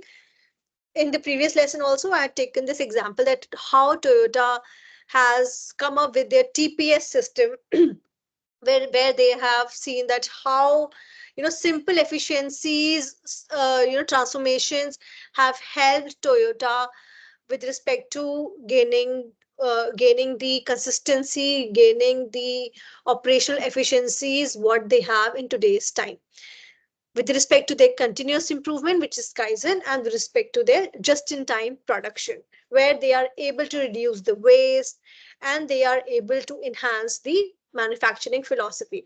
If you know Toyota's philosophy, they talk about not just about the machines, they also talk about the human resources, that how machines and human resources can work in tandem by using these certain philosophies, be it Kaizen, be it just in time, and there are many more, right? So they have developed their TPS system, right?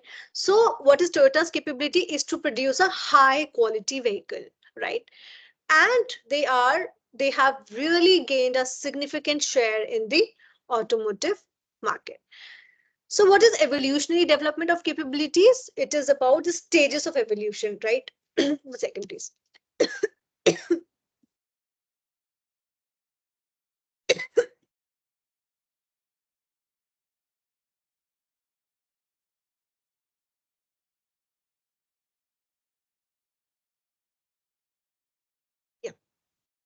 So when we talk about evolutionary development of capabilities, it is about stages of evolution, right?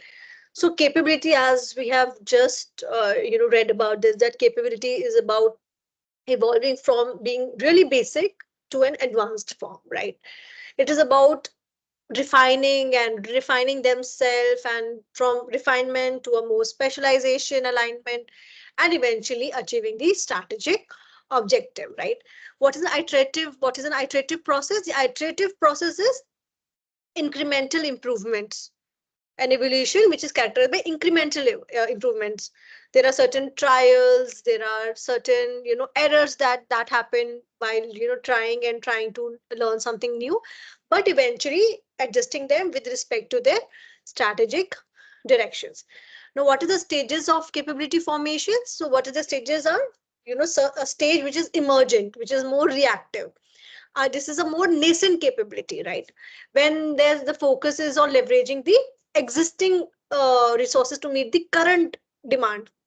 So this for this, I'd give an example of COVID, when vaccine was some sort of an the dire need of the hour, and it was a reactive characteristic, right? The companies have to quickly adapt to the change and enhance their production speed and extend their service hours and meet the customer needs with respect to the to provide the vaccine, right? So it is about addressing the immediate operational needs, right?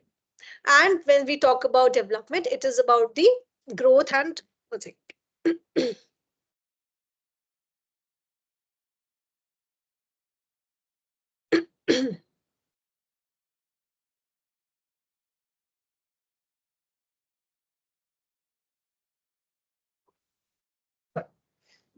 so it is about the second stage is development. You have come up with certain capability. Now you are in the development, you are refining it, you are now trying to make it more strengthened, you're trying to expand your capability with respect to the better utilization of your resources, right? For example, in especially in automation systems, they are trying to come up with the greater efficiencies, right? So, for example, the example that I just shared about Toyota, they're continuously evolving, right? There's a continuous learning. They believe in the philosophy of Kaizen, right? They have built certain Toyota production system. However, they're open to the idea of developing it and making it more refined and to make it more robust, right? So this is about enhancing your operation efficiencies, which eventually helps in achieving the long-term strategic goals, right? Then there is something called as mature stage. What is a mature stage? It is about that your capability is now developed, it is deeply embedded in your system, and it is very much well aligned with your strategic objective, right? However, in a tech company which is regularly producing breakthrough products, here they have to ensure that fine, they are into the mature stage of capability formation. However, there is always a scope of improvement. But now, since they have achieved something, not that it is impossible for a competitor to replicate it, but it is really difficult for your competitor to replicate that capability or to adapt that capability, right? Then what is the influence of organizational learning? See, organizational learning is one such factor which is very widely used, and in detail it is being very well read by the scholars, by the researchers. There's a lot of research that is going on with respect to organizational learning, that how does it helps in continuous improvement in decision making, how does it help in the processes, and how can one learn from the successes and its failures. The other thing being knowledge accumulation. When you accumulate the knowledge with respect to internal or external, right? Then how can this be utilized, and it turns into the best possible resource, which eventually helps in your capability enhancement, right? Then what is the role of environmental adaptation? So when I talk about environmental adaptation, this is with respect to the business environment, right? When you are able to respond to the market dynamics, you adapt to a certain capability, and you are quickly able to adapt to the consumer change in the consumer preferences, change it into the industry trends to maintain its relevance. Second being technological advancement. So when we talk about technological advancement, it is about embracing newer technologies. It is about embracing and adapting to the newer capabilities to leverage these and to have a higher competitive advantage. The third being competitive pressure, right? So when you evolve your capabilities to address certain challenges which are there in the business environment, but to combat those challenges, but at the same time sustain your competitive edge in the industry. So what are the internal external factors that influence capability formation? Internal being your leadership, right? If you have a good CEO who kind of prioritizes your digitization, who prioritizes that enhancement of the digital capabilities of the employees, it would eventually helps the organization, right? Organization culture, which is very important here. A culture that values creative thinking, values innovation, would eventually help in developing a cutting edge research capability. Resource availability, if you have significant investments with respect to, you have certain capital that you can very well invest in training your employees, to enhance your human resource, it will eventually help you in having a more refined capability, right? Then the other thing being the external factors, for example, technological changes. In today's time, there's a thing and there's a fear in students also and in the current employees also, that how this adoption of AI and automation would change their employability.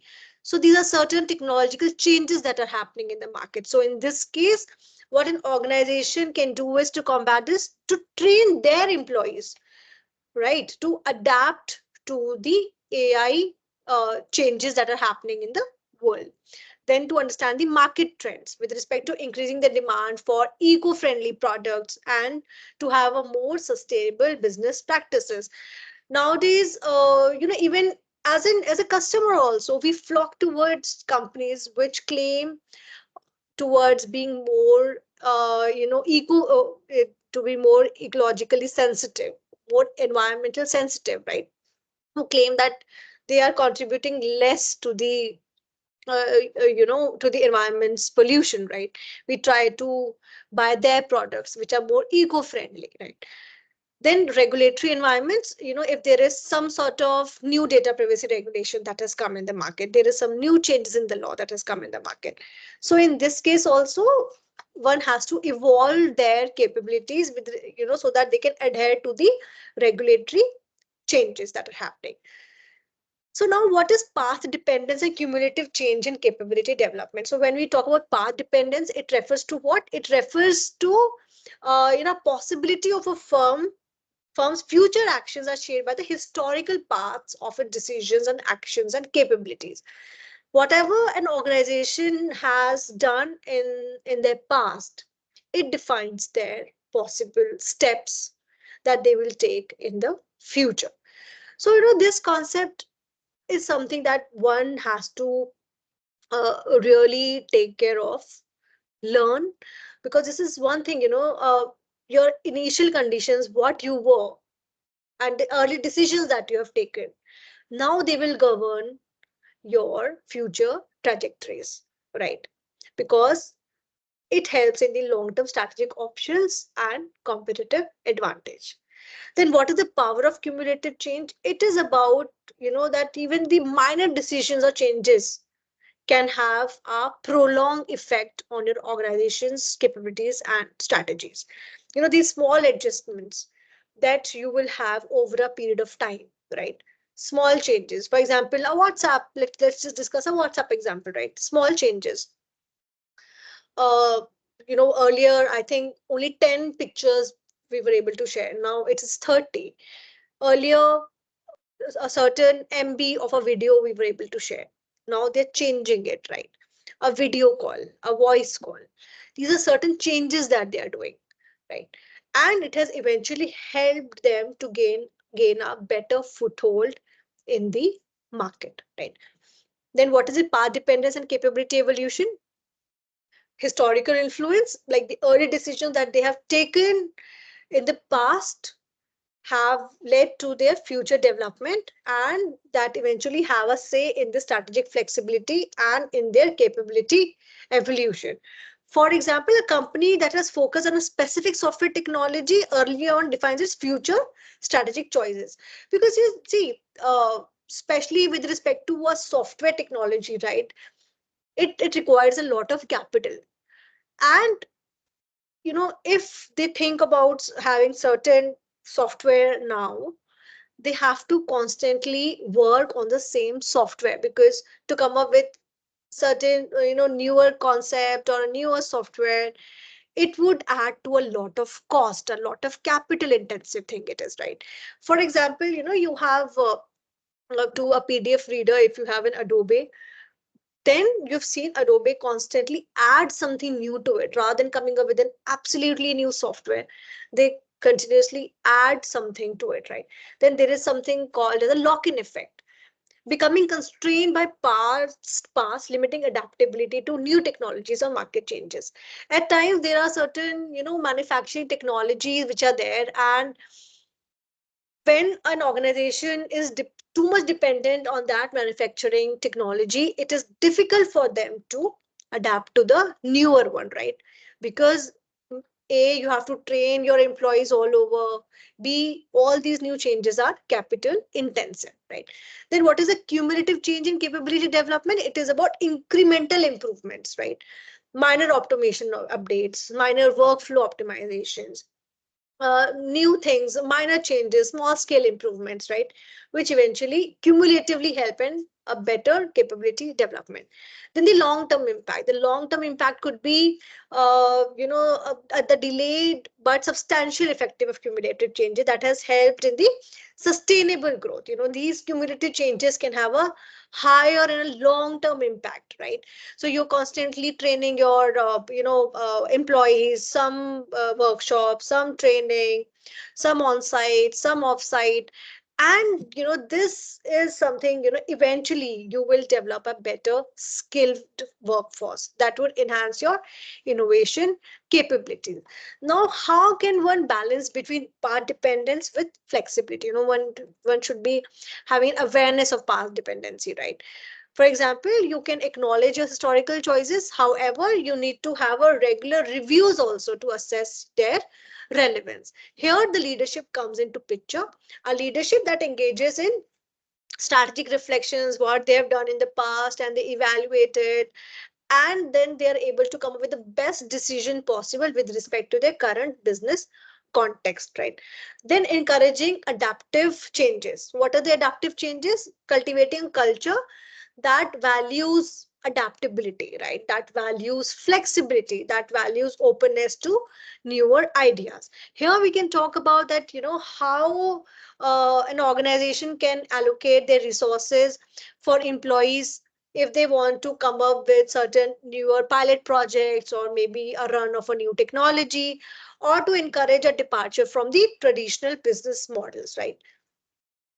So let's just understand a real world example. We all know that Apple once upon a time was only developing what? They were into the developing of their computers, right? But the development of the iPod was a small shift. They were only into developing of the PCs. They had these beautiful, colorful, big PCs, right? Then they came up with small change. They came up with the iPod, in which people were able to listen to some music, right? So they made this cumulative change. They and then eventually from iPod they came up with iPhone, and Apple's transformation into mobile technology has really helped them to be the leaders, right? They would have never thought, it would have just stuck to developing PCs. So we don't know where they would have been today, where they are. Their development of iPod was a small shift from developing computers, then from iPod to iPhones, and now they are the business leaders. So if we look at it, right, so the sequence of innovation and the decisions that they have taken over a period of time has really helped this organization to showcase that how path dependent processes can lead to significant cumulative changes and reshaping on industry landscape. So here, what is the path dependent concept here? That they stuck to their technological advancements. They stuck to that they will be doing something in the digital space, in the technological space. It's not that they just quickly came down with some other retail store, some clothing line or something. No, they stuck to what they knew that they are best in. They stuck to their digital and technological capabilities, right? And eventually they made those cumulative changes that helped them to gain the market leadership with respect to their iPhones, right? So what is visionary leadership in capability development? So when we talk about leadership, I've discussed it before that, if you have a leadership which can be of leaders which envision the future landscape with respect to their industries, which have a pivotal role in the development and direction of firms capabilities, they can really help the organization to reach heights. If they have certain ability to understand that how can they make the most of their resources, how can they redirect their organization's focus, how can they transform these challenges into opportunities for growth and innovations, then these leaderships can have drastic impact on the capabilities. Secondly, if there is a foresight in leadership, if the leaders can anticipate that there can be certain changes, if they can anticipate that there might be some challenges that can come, if they can foresee certain opportunities, so in this case, it helps their organization to adapt and to proactively work towards coming up with better products or to better services, right? So the leaders that has strategic foresight, they can help in, we know that they can help in capability building, they can help in ensuring that the organization's resource and efforts are very much aligned with respect to the future needs, and thereby leading them to have a competitive edge over their competitors. So what are certain aspects of leadership and capability development? Resource allocation and support. They're able to allocate the resources in the best way possible. They are able to train their staff. They know which staff to be well trained, right? With respect to, like, for example, the AI training for their current employees, right? How would the impact on capability development? It would ensure that there are necessary resources with respect to human resource available for further enhancements. Second being a cultivating a supportive environment. For example, if uh, in an organization, if there is continuous learning, the risk taking is encouraged. If the learners are encouraged to learn new things or to develop new capabilities, it helps them for to have an internal innovation lab where employees can experiment with their newer ideas, right? How does it help to promote such a culture?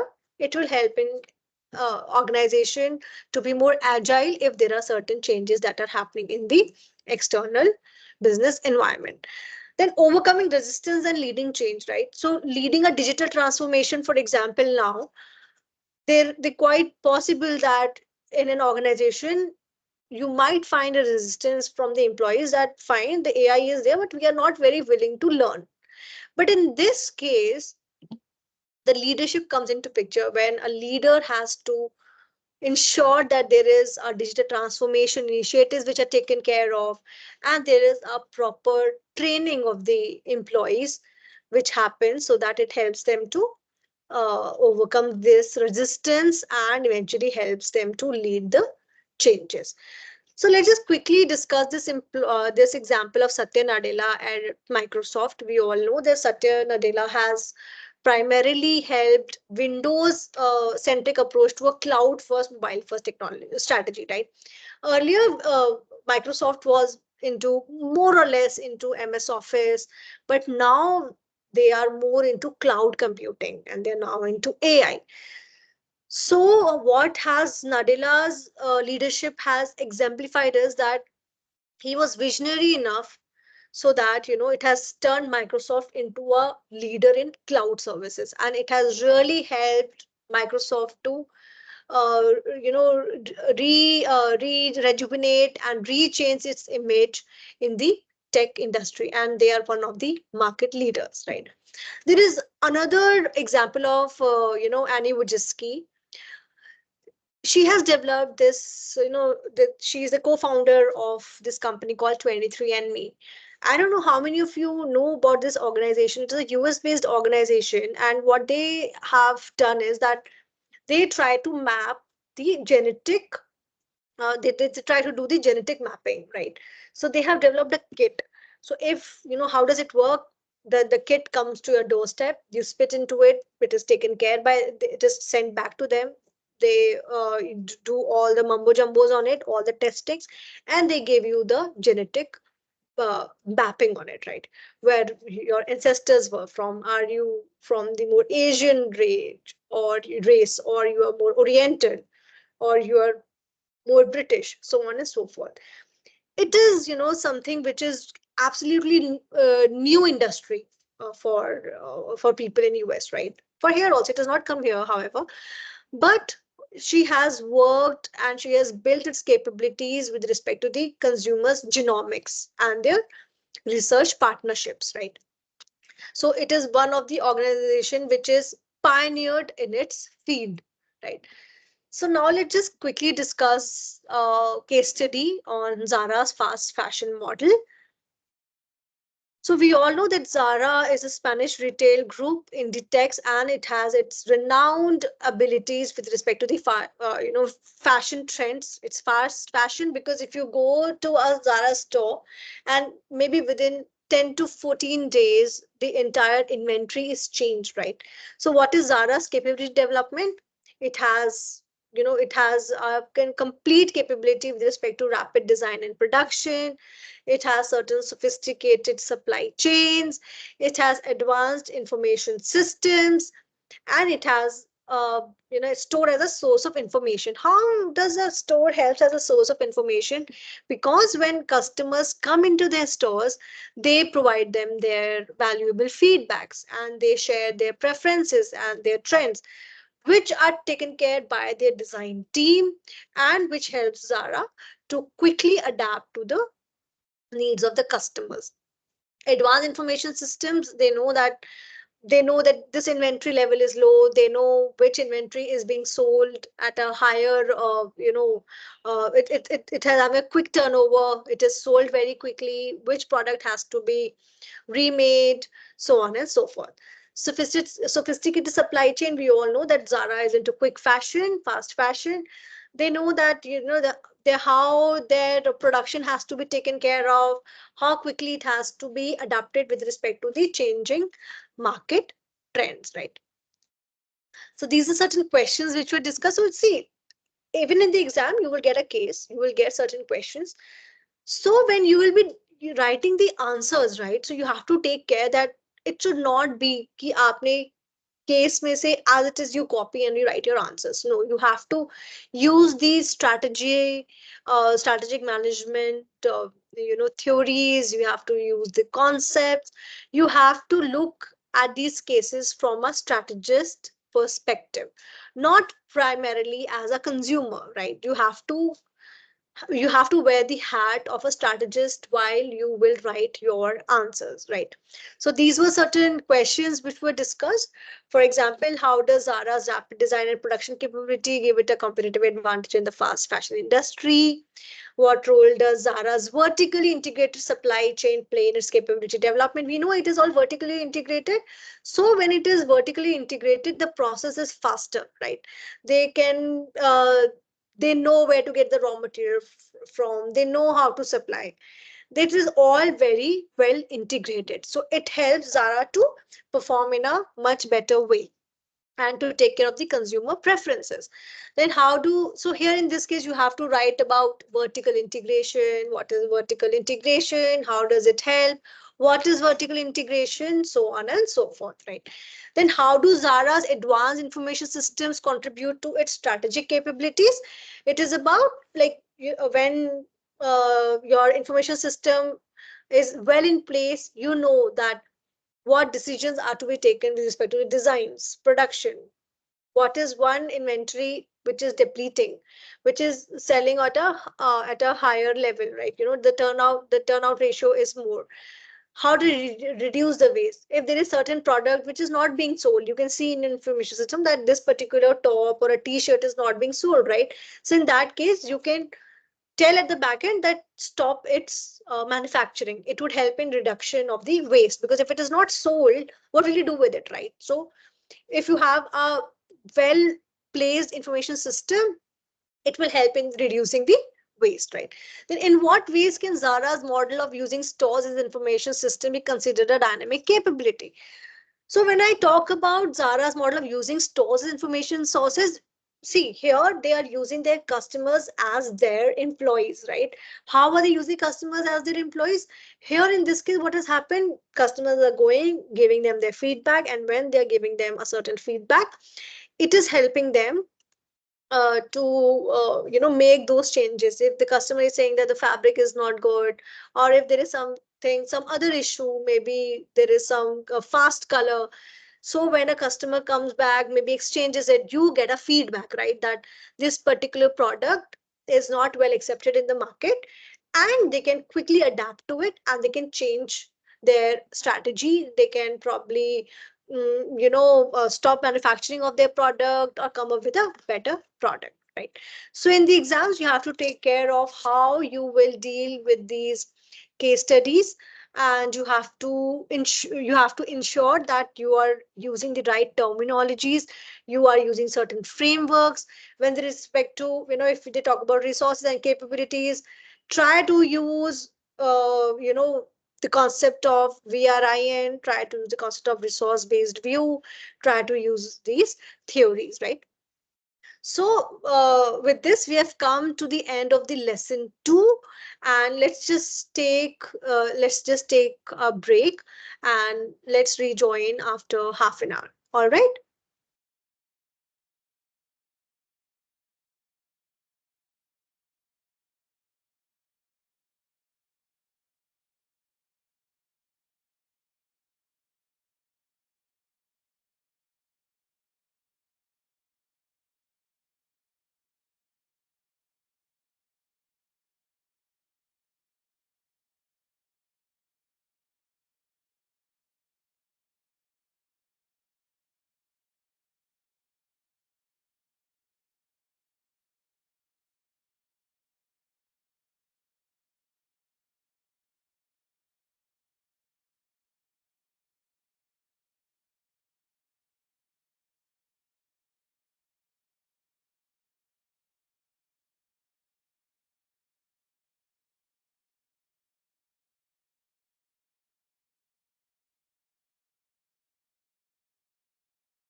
Welcome, students. Let's start with our lesson three. Let's start with the lesson three of MBFT 7901 Strategic Capability Building and Innovation, right? So, in the previous lesson, we discussed about the transformation of resources into capabilities, and we discussed that how resources and capabilities act as the strategic foundations. Then, how can we transform resources into capabilities, the evolutionary nature of capability formation. Then we discussed about path dependence and cumulative change. In this, we discussed that how path dependence is all about our historical decisions and how do they impact our future decision making. Cumulative changes, we discussed about the incremental changes, the small changes that eventually have a greater impact on the overall strategy of your organization and your organization's objective goals, right? Then we discussed about the visionary leadership in capability development, in which we discussed two examples of Satya Nadella and Anne Wojcicki. Then we also discussed about the case study based on Zara's fast fashion model. So in lesson three, we'll be discussing about core competence as competitive advantage. We'll be discussing we'll try to understand the strategic capability with respect to modern business environment. Then how does core competence helps in the foundation of competitive advantage? What are the distinctive capabilities that eventually led to superior profitability? Then we will be discussing about the tacitness in core competencies, balancing core competencies and core rigidities. Then what are the implications for future strategic management and innovations? We'll also discuss one case on Tesla's distinctive capability in electric vehicles. Right. One second. Here, let's just discuss about the understanding strategic capabilities in modern business environment. So what is strategic capability, right? So throughout we have learned about resources and capabilities. So let's just revise this concept a little. The strategic capabilities, it revolves around the business capacities, business resources, and the skills that an organization uniquely possesses or develops, which enables it to deliver consistent competitive advantage and achieve long-term business.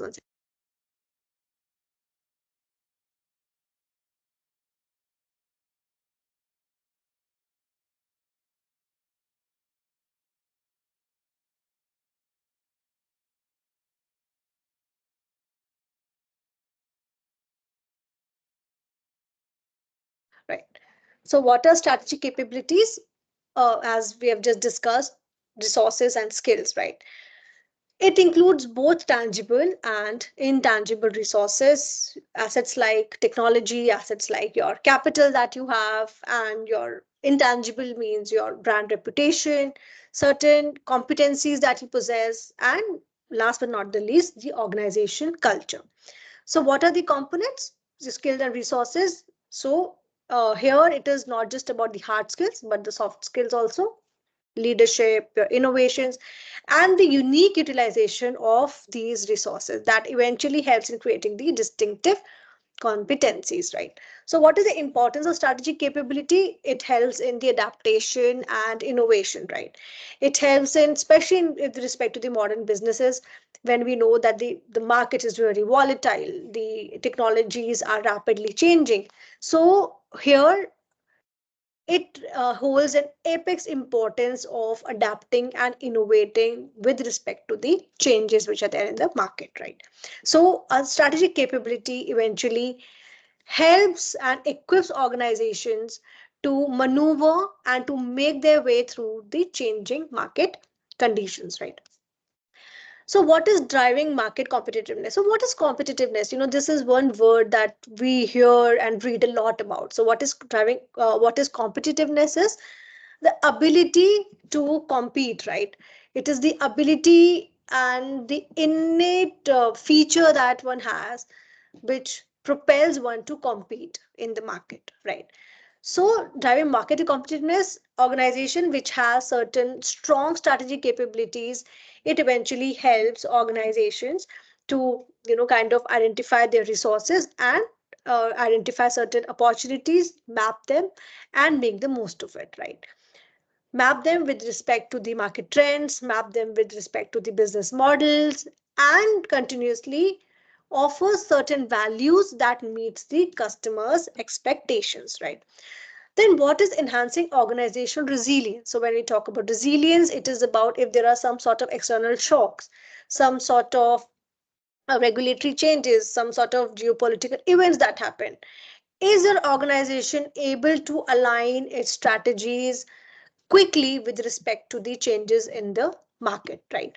Then what are the sustaining long-term successes? So when we talk about long-term successes, it is about it is not just about having an immediate competitive advantage. It is about having a long-term success. It is about that you are securing your position even for the future.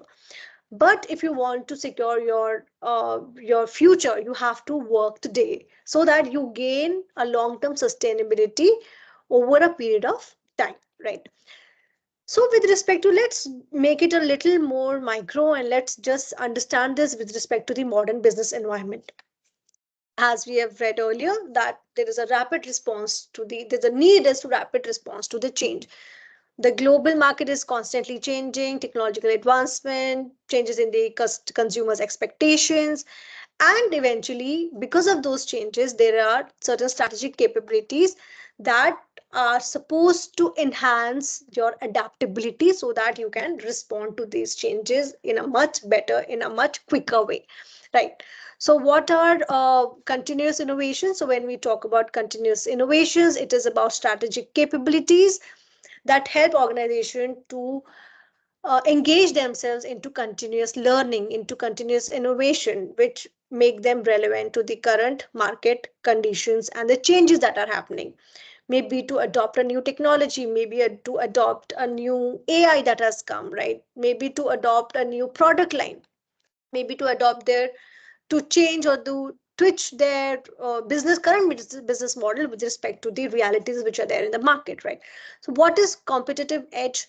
The competitive edge talks about driving innovation and efficiency. If you want to gain the competitive edge with respect to your competitors in the market, what are the ways? You have to ensure that your business is able to develop maybe newer products, newer services. You are able to reduce the cost. You are able to make certain improvisations into your processes, right? Where you are able to contribute to the competitive edge in the market. The other thing being market share expansion, when gradually and slowly you are trying to gain a greater market share, right? You start small and you are able to ensure that your products are well accepted, your services are well accepted, that eventually would help you to gain more market and would help you to enhance your market share. For example, if we talk about Google, they are into data analytics, they are into machine learning, and because of that, they are able to gain the greater market share, right? When we talk about resilience, it is about withstanding the disruptions. What are disruptions? They are the new changes that are just happening in the market, right? For example, AI is there. So how will you be able to combat it? You train your employees to combat the change which is there in AI, to make them skilled enough to make the most of the artificial intelligence or the augmented intelligence which is there in the market. How will it help? It will help you to sustain in the market. It will help you to go against the tides. It will help you to secure yourself from any economic downturn, to help yourself from having a firm supply chain. And otherwise, it might, if you don't adapt to the changes, it might jeopardize your organization's share, your organization's goodwill in the market, right? What are long-term growth and survivals? So by building resilience, companies are trying to ensure that there are long-term survival and continued growth, right? For example, if you have a robust IT infrastructure, if you have strong leadership, so on and so forth. The example that I had shared in the class was about COVID-19 pandemic. Companies with strong digital capabilities were able to quickly shift to remote work, right?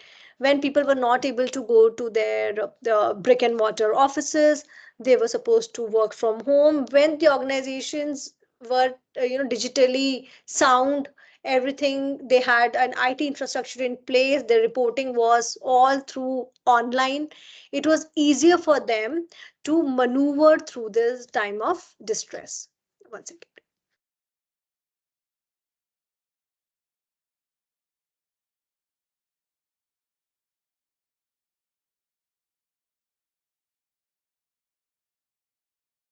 Right. Moving on, let's just discuss that how core competence acts as the foundation for the competitive advantage, right?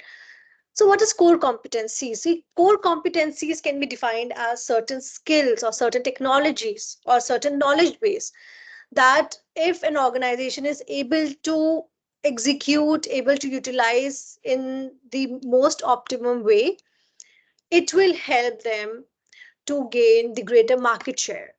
And a core competency has to be something which is difficult for your competitors to replicate, right? These are not just what organization does well, rather it is also about having a certain strategic differentiation. It should be ingrained into your company's products and services. So what is the role it acts in a business strategy? So when, as I mentioned earlier in this slide, that it acts as a foundation for competitive advantage. For an organization to develop a sustainable competitive advantage, one has to invest a lot in maintaining and developing its core competency. If a core competency is developed within a business, it will help in creating a unique value proposition, right? Maybe with respect to superior innovation, with respect to certain operational excellence, maybe with respect to the customer service. For example, if a software company have a core competency of developing a more user friendly interface, right, and which enhance the customer satisfaction retention, with respect to, you can say WhatsApp, right? People are using it, people are hooked to it. And when it comes to messaging, people prefer WhatsApp over any other message servicing, right? Then proprietary technologies, maybe a biotech firm, they are having some unique genetic engineering product, they are having some type of patents, they are having some type of intellectual property which has led to some breakthrough products, right? Then customer relationship, what if there is a retail brand which is good in maintaining the customer relationship, they give them optimum time for return, they give them a good experience while shopping, be it online or offline, right? Then the innovative processes, for example, if it's a manufacturing company, they are able to have a unique production processes that we have discussed earlier, the for example the Toyota process system, right, production system, in which they are ensuring that there is reduced waste and there is that eventually leads to a reduced cost as well, which contributes towards sustainability and profitability, right? Then what is a good corporate culture? So if your core competency lies in a good corporate culture, which encourages innovation, which encourages continuous learning, which is agile, it attracts a lot of employees, it attracts a lot of candidates to join your organization, and it helps to foster a more proactive approach towards the changes in the market. So what are strategic importance of core competencies? The strategic importance of core competencies lies in driving success and longevity with respect to sustained competitive advantage, alignment with strategic goals. Then nurturing and evolution. What is that? It is about continuous development. You have built a certain business environment which is evolving due to technological advancement, which is evolving due to the changes in the market, and there is a continuous change. Then adaptation to market changes by continuously refining core competencies. uh, if an organization is able to refine its core competency, it eventually helps in combating the external changes. Then, last but not the least, is about measurement and reinforcement. What is measurement? Establishing a metrics. See, you have made a core competence, you're trying to leverage on it, but then it is important to have a certain metrics. How? Because this metrics would help you to ensure that you are able to check how these core competencies are impacting your business performance. There has to be certain indicators, with respect to the innovation output, with respect to the customer satisfaction, with respect to the how efficient is your operation, with respect to the share that you have in the market.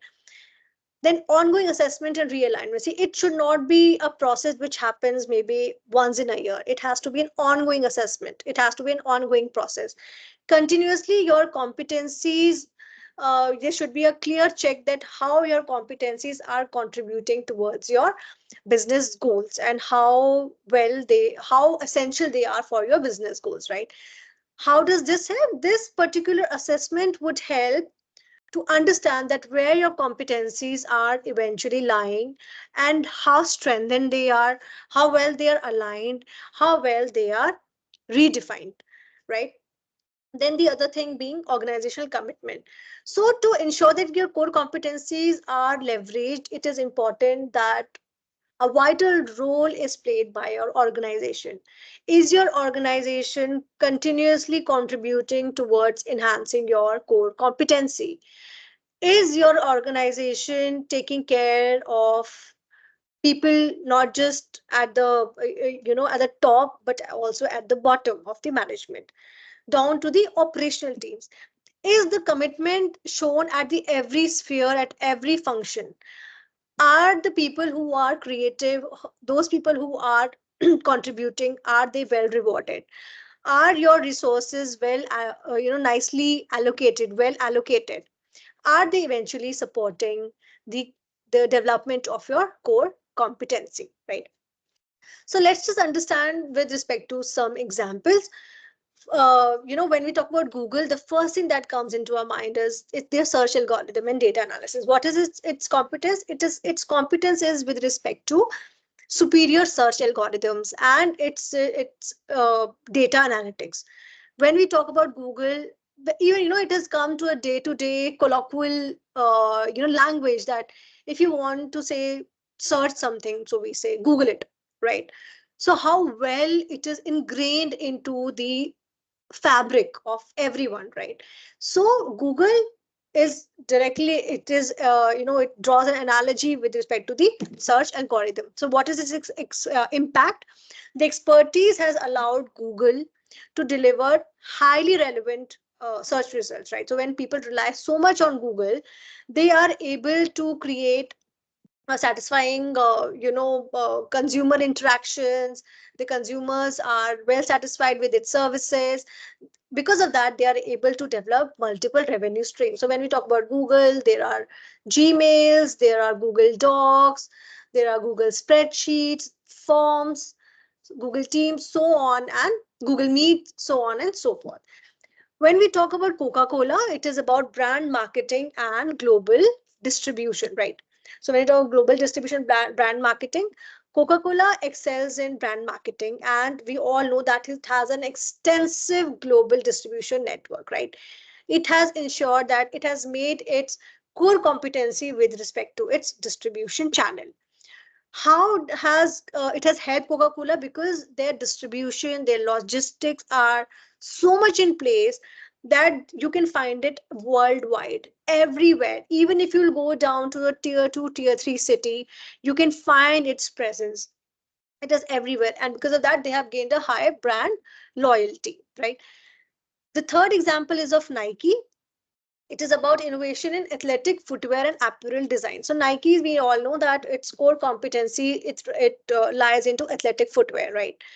And over a period of time, they have pioneered it. So when we talk about the best shoe, the thing that comes into our mind is of Nike, right? So technologies like air and dry fit, how has this helped? This innovation has helped enhance the athletes' performance, and it has ensured that athletes choose this over any other brand. If you'll find that most of the athletes go flock towards Nike, as they have turned out to be the leader in the sports technology. When we talk about Amazon, we can see that Amazon talks about logistics and supply chain mastery. Amazon has demonstrated that how well and how much coordinated its logistics and supply chain is, right? They have used advanced data analytics. They know that they have everything is in place, that the customer has kept something in the cart. This is what their pattern is. This is how they buy. On the first day of their salary, they buy certain groceries, they buy this. They know the pattern. This particular brand is something that they like. They will give you a better discount on this. They have a very sophisticated data analytics in place. How is it has impacted? It has impacted Amazon in more than one way. It has impacted them to maybe having a broader product availability. It has helped them to have a significantly enhanced customer convenience and satisfaction. Thus, all this has led them to have a market dominance, right? Now, let's understand that how core competencies provide a sustainable advantage. So, when we talk about core competencies providing sustainable advantage, there are three ways, right? Differentiation, barriers to entry, and adaptability. This is how core competencies eventually helps in the sustainable advantage, right? So when we talk about differentiation, it is about the strategic benefit. So if a core competency enables a company to provide with certain distinct quality and which is really valued by the customers, right? And it distinguishes your product, distinguishes from the competitor's product, right? It will help in enhancing your profits, right? Because this differentiation can help in providing your customers with a better quality uh, product which has greater innovation, maybe a service which is exceptional with respect to your competitors, and to have a unique business model. How does it impact the market? Its impact on the market is that, when you have a product which is, by differentiating their offerings, when their offerings are different than their customers, when they are able, in that case they are able to attract customers which are more loyal, right? Because they are the one who are providing them with that particular product, right? And in that case, customers are okay in providing a premium on it. They're okay in providing a certain higher price on it. Here, this is crucial in markets where competition is intense, right? And the customers have numerous choices. When there are plethora of choices, in that case, an organization has to ensure that what they are providing is different than what their competitors are providing. For example, when we talk about Apple, we know that it is a very technological, they produce very technologically sound products, but it is also about their aesthetics, their design, and the interface that they have, which is more user friendly. This is what it differentiates from the other products of their competitors.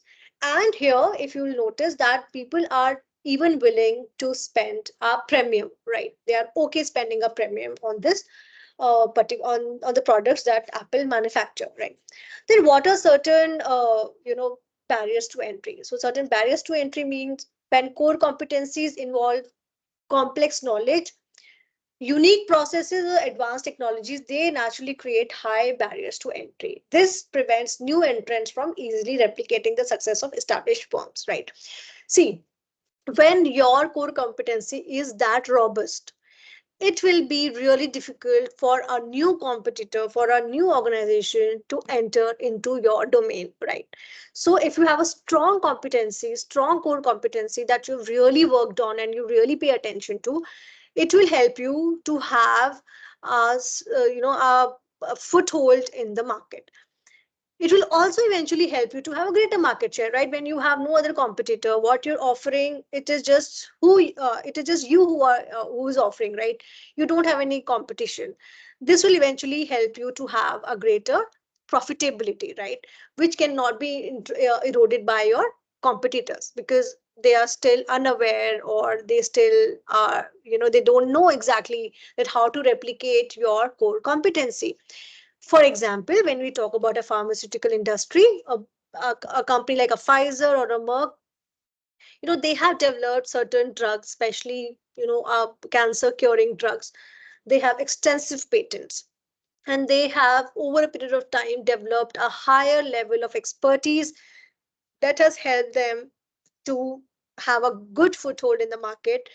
and has challenged new companies to enter into the market because they are so protective about their patents, and they are really working towards core competencies. When even an organization thinks of entering into their domain, they are not able to compete with them, right? Then what is adaptability? So what is the strategic benefit of it? So when your core competency enhances companies adaptability, right? Your core competency may be you're technologically very advanced, this can be your core competency. And when there are certain changes in the market, technological changes in the market, in the business environment, your company is quickly able to adapt to it.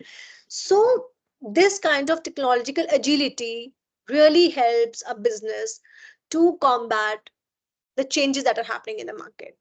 And in this case, an organization should take care of corporate culture and should prioritize continuous learning and innovation. Then, how can one sustain competitiveness? How can one sustain the need and the desire and a will to continuously compete in the market, to continuously ensure that they are the first choice of the customers, especially in the times where technology is quickly changing, right? So in this case, companies can pivot effectively with respect to the changes in the market if they are technologically advanced, if they are able to maintain their relevance and competitive edge. Example, Amazon's core competency lies in scalable digital infrastructure. So earlier we all know, right, that Amazon started as a bookseller, but now we know where they are. Now, in today's time, they are into Amazon Web Services, they are into cloud computing, and they are trying to outpace all their competitors, and they are able to capture the newer markets with respect to the opportunities, right? The other examples could be of differentiation could be Spotify, right? So what we have done in this slide, let's just try to understand this with respect to the examples. So when we talk about Spotify, we know what Spotify is into. They are into music.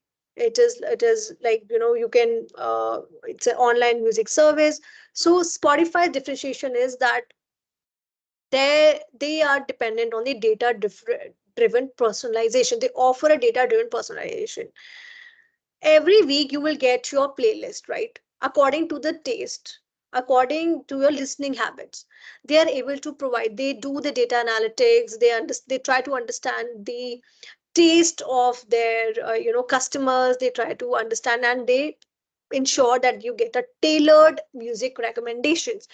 What is the impact? Obviously, when there is a company which is taking care of your personal needs and they are trying to offer something more personalized, so in this case there is no other competitor which is even coming close to what Spotify is able to offer, right?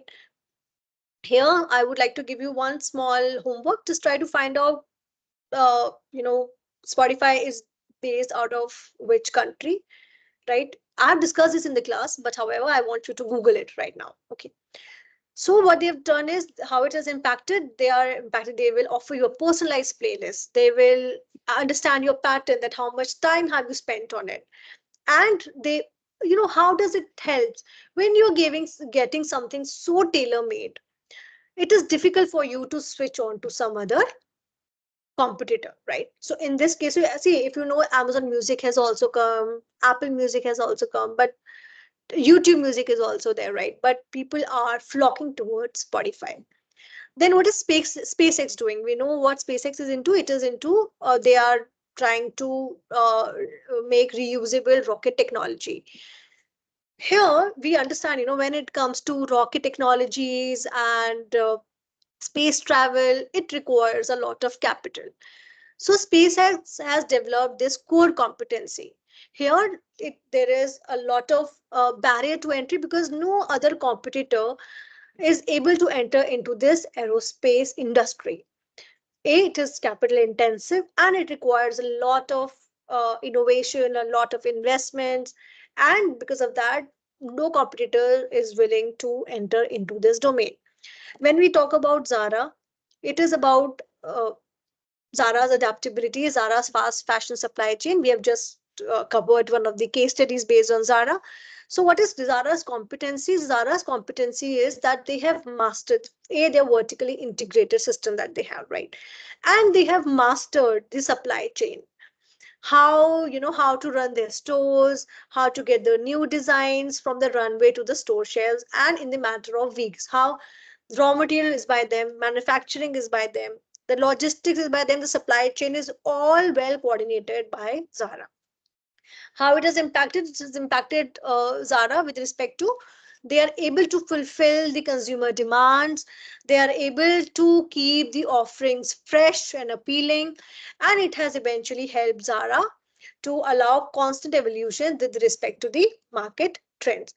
Now, let's just try to understand 8 different factors that eventually contribute to companies' sustainable competitive advantage, right? First one being proprietary information, scale, intellectual property, location, locked up supply, network effect, innovation, and brand loyalty. When we talk about proprietary information, it talks about the exclusive data that a company possesses, right? Which cannot be obtained by the competitors with respect to certain patents, maybe certain exclusive market research, maybe certain consumer data, right? Maybe a trade secret. Scale, what do we mean by scale? It is the advantage gained by the size of a company, allowing for lower cost per unit. We have learned about economies of scale. This is the exactly same concept here. Then intellectual property. What is intellectual property? When we talk about intellectual property, it is about having certain legal rights on their products or on their services, getting the patents, getting the copyrights, getting the trademarks, and to have some sort of a legal monopoly over their products and services, right? Then the fourth thing being the location. When you are geographically located in a very strategic way, right, in which that eventually helps in reducing the transportation cost, which reduces the delivery times. Locked up supply. What is locked up supply? It is exclusive access or control over critical resources or supplies, right? For example, Apple, they will get certain ICs that only they will get those ICs, right? And they have a locked up supply. That particular organization which is manufacturing those ICs, they will not give it to anyone else. So in this case, Apple ensures that they have a continuous supply of ICs. What is the network effect? It is about increases, more the number of users use your particular product or service, it will eventually add on to more people using it. For instance, earlier, if, for example, only 10 people were using WhatsApp, but when people found that more and more people started joining WhatsApp, right? Because it was easier to communicate. Now it is very startling if we know, if somebody is not using WhatsApp. So now in today's time, even if you don't want to use WhatsApp, people use it maybe with another number, maybe in a very secretive way, because there is no other way out, right? If you want to communicate, if you tell somebody, okay, you email me this particular document, so they will tell you, right? It's easier. Why don't you have a WhatsApp? I'll just quickly send it to you, right? So in this case, here network effect means that more and more people join it. The other example could be of Instagram, right? Two people join it, and then because at times people have a FOMO, more and more people start to join it, and it will add to the value of that particular platform, right? Innovation, we know that innovation talks about new product development, new services, maybe new processes. And one, if you are continuously innovating yourself, your innovation is in the fabric of your organization, it will help you to have a more creative and innovative thinking, and will help you to have a better foothold compared to your competition, right? What is brand loyalty? When we talk about brand loyalty, it means that how many consumers are loyal to your brand, and they are continuously choosing you over any other brand. When there is a strong brand loyalty, customers will stick to your brand, and obviously even if the competitors will try to lure your customers, they will not budge, right? What comes next is distinctive capabilities and superior profitability. So what is distinctive capability and superior profitability? So, we have to understand and how can we apply these distinctive capabilities. First of all is identification and development. The first step is to leverage distinctive capability is identifying them. That this is your distinctive capabilities. Is your distinctive capability lies in your resources? Does it lie in how your market position is? Or it is with respect to your processes? If you are able to distinguish your distinctive capability, half the battle is won, right? Then what comes? Development. So once your distinctive capability is identified, now it is time for you to continuously develop it, redefine it, make sure that your investment towards a distinctive capability is much more, right? For example, if your distinctive capability lies in a more skilled workforce, more digitally skilled workforce, now it is time for you to give them better trainings. You have to give them more innovative processes. You have to ensure that these distinctive capabilities are able to evolve themselves with respect to the changing market demands. The second thing being the strategic alignments. So, your distinctive capabilities have to be in line with your strategic alignments, right? Because eventually have it will help you to achieve your strategic goals. It will help you to provide better services to your customers. For example, if we talk about a company that has a certain distinctive capabilities in customer service, they have to ensure that they are able to give the optimum customer satisfaction to their customers, right? So that they return back and they can get a more loyal customer base. This alignment helps companies to not just develop the capabilities, but it also helps them to maintain their standards and their market position in the market and provide the real value to the customers. When we talk about protection and sustainability, protection, fine, you've found a distinctive capability, but now you have to ensure that it is well protected. Maybe through copyrights, maybe through trademarks, maybe through certain patents, so that it is not replicated by your competitor. It has to be highly confidential. The confidentiality has to be maintained. If you want it if you want that it should not be replicated, copied, or aped by your competitors. What comes next is sustainability. To sustain these capabilities, an organization has to ensure that there is a certain ecosystem that encourages continuous learning, that encourages continuous adaptation. This might involve understanding the trends in the market, forecasting the trends in the market, to foresee what will change in the market, and eventually changing your capabilities with respect to that. Then leverage and expansion. What is leverage and expansion? It is about market leverage. What is market leverage? It is about having a distinctive capability that can be leveraged to gain larger market share, right? Your distinctive capability should align with, is it helping you to gain a better market share? For example, if a business grows and it's critical to expand its capabilities, it will help you to gain more profits, right? It will help you to scale operations without diluting your unique aspects of the product or services that are based on these capabilities. Let's just try to understand this with respect to an example of a case study, which is Dyson.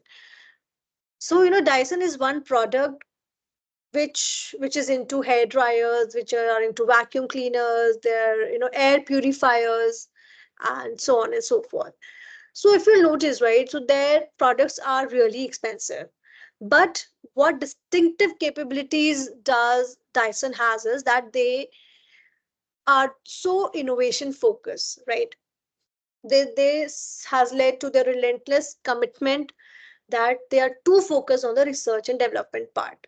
They have ensured that their patents, that they have patented their cyclonic separation techniques, they have patented many other digital motors, and which has helped them to have a strong foothold in the market, right? As I mentioned, their product portfolio lies in air purifiers, vacuum cleaners, hair dryers, and certain lightings, bladeless fans, right? If you've seen certain, a round circular thing which is lying in somebody's offices or, such public places, these are certain, fans which are bladeless, right? They will cool the place. However, they will not have the blades, right? Then technological advancements, for example, Dyson's vacuum cleaners utilizes bagless technology, right? And here they are having some very powerful suction capabilities. See, there are other vacuum cleaners also in the market, but they are able to charge the premium because they are offering state of the art technology.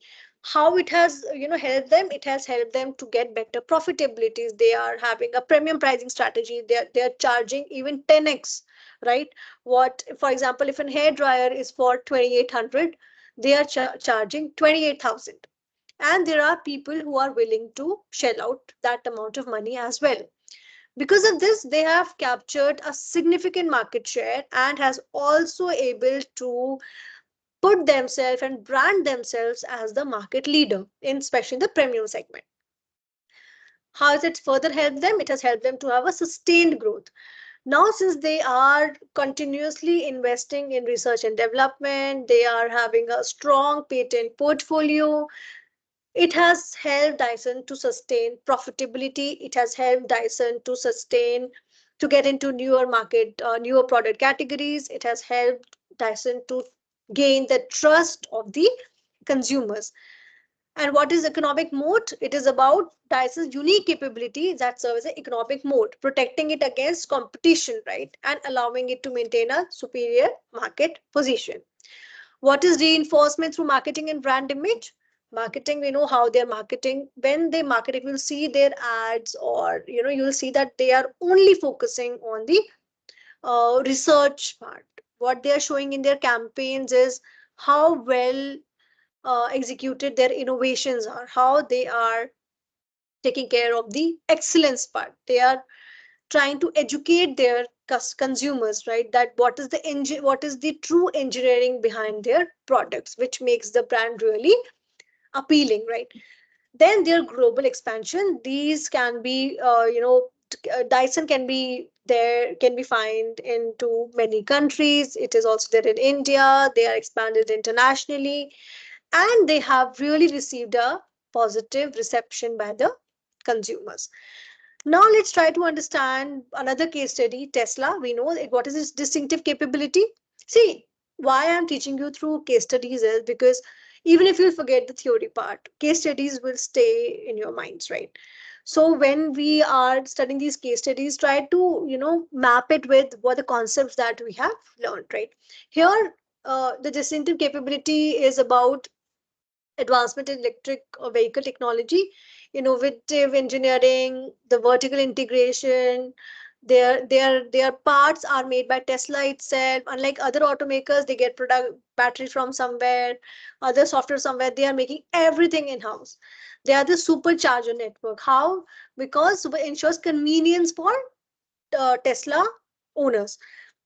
For example, they're not just making the cars, they're also ensuring that they are building the charging stations for these cars, right? How it has helped them? It has eventually helped them to have drive higher profits. They are able to have more R&D investments, which has led to the more robust portfolio of patents, right? It has also helped in economies of scale. Tesla vehicle has, more and more vehicles that they are able to roll out from their production. With every rollout, there is a reduction in the production cost and increase in the profitability, right?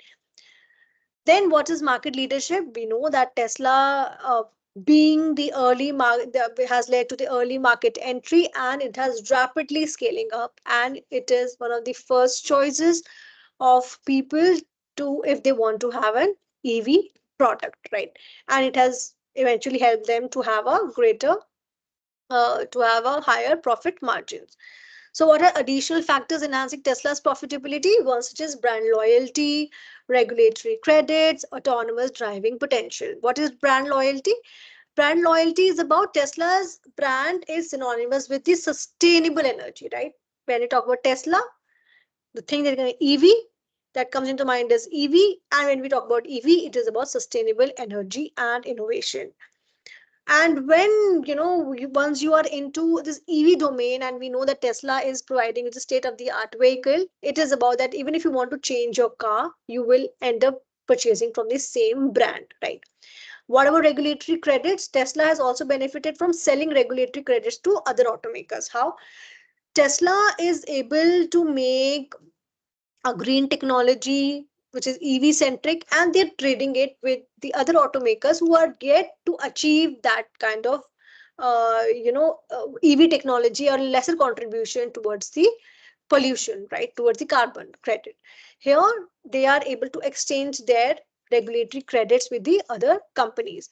Then autonomous driving potential, we know that they are getting into autonomous, which is really promising and would help them to have higher number of revenue streams, which will eventually disrupt the business models, right? Like we know, robo taxis, so on and so forth. One second.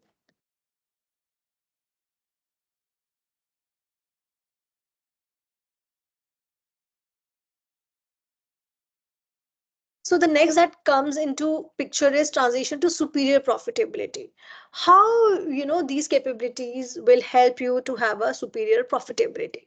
First thing being, if you are having certain distinct capabilities, you can charge a premium, right? A premium pricing enabled by unique offerings. You are offering unique things, unique products, unique services. And obviously, if you're doing that, you will be able to charge a premium. For example, when we talk about Apple's design and this interface and its seamless approach, if you're using an Apple laptop or a phone or an iPad, there is a seamless integration of all these products.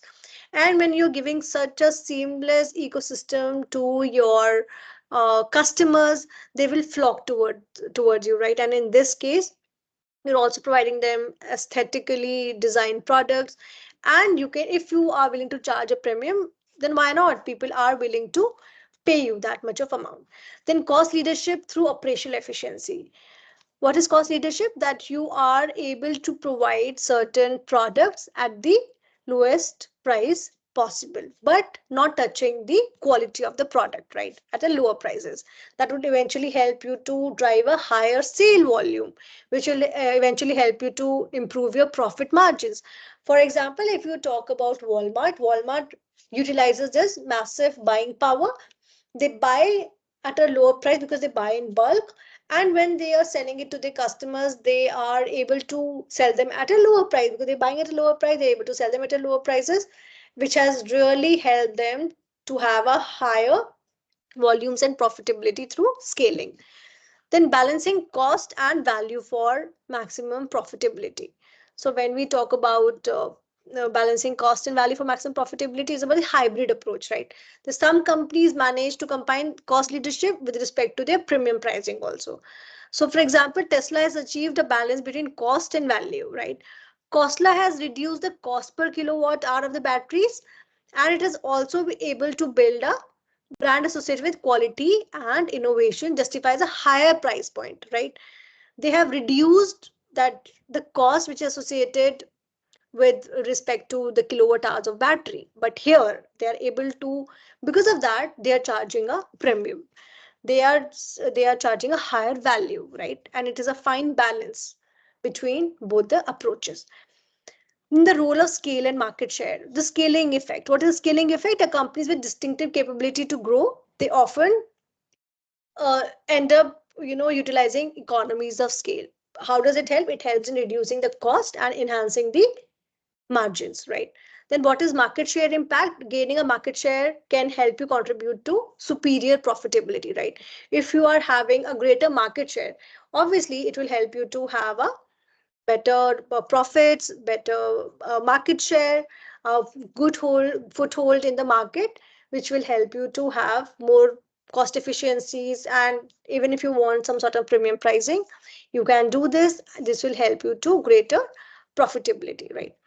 Then long-term profitability and reinforcement capabilities. So when we talk about sustaining advantages, it is about, you're fine, you've got your profits, but now you have to understand the profits earned from these distinctive capabilities are required to be reinvested. Reinvested in what? Reinvested in further enhancement of these distinctive capabilities. This continuous innovation, this continuous investment in innovations, one second, this continuous investment in this innovation, which will eventually help you in having higher operational efficiencies and will eventually help an organization to sustain their profits, right? What comes next is tacitness and core competencies. So see, this is very important topic, right? You have to understand that what is tacitness in core competencies. So what is tacitness, just for example also. So when we talk about tacitness, it is about the tacit knowledge. What is the tacit knowledge which cannot be, which is difficult to transfer from one person to other? Not that I'll give you some formula and the knowledge is transferred, or I'll verbalize it, the knowledge is transferred. No, this has to be gained by your own personal knowledge, which is embedded in the individual's experience, right? It involves the intangible factors such as your value system, such as your personal belief, your the perspective, the way you look at things. So if we can say that tacit knowledge is something which is embedded into your system, which can be seen, which can be understood by the experiences that you have had over that period of time. It can be seen through your actions as well as in your ideals, your emotions, your values, and with respect to they're ingrained into your mental models. So for example, what can you one example to is like a craftsmanship, right? If you have a craftsman of an artisan, he or she has developed that skill set over the period of time, over the years. And when they have developed that skill set over the years, we can say that there's some knowledge that they've acquired because of their personal experience, and it is difficult for them to pass it down to somebody else. Maybe this can be done through the apprenticeship. However, this cannot be run through just writing books or giving a manual. It has to be taught. It has to be on the job training, right? Another example could be a chef's expertise in culinary arts. If a chef is doing something, making a dish which is like really good in a restaurant, it is his tacit knowledge, this tacit understanding. Is this possible for them to teach them to write it? If somebody, it has happened, right? We get a recipe, we try to cook it, it doesn't taste the same. Why? Because there is some skill set that the chef has. And if one has to understand the skill set, one has to undergo the apprenticeship so that they can understand this knowledge. Then how does it impact the core competencies? It is the embedded knowledge, right? The tacit knowledge is deeply embedded in the organization's culture, and it is operational practices, right? It is sort of a foundation for one to have a competitive edge over their competitors. The other thing that it helps in that it leads to barrier to imitation. Due to its tacit nature, it is difficult for organizations to copy. It is difficult to replicate, right? This eventually helps competitors. It eventually helps an organization to maintain their unique position, which eventually helps an organization to make it non-substitutable, non-imitable, right? One second, please.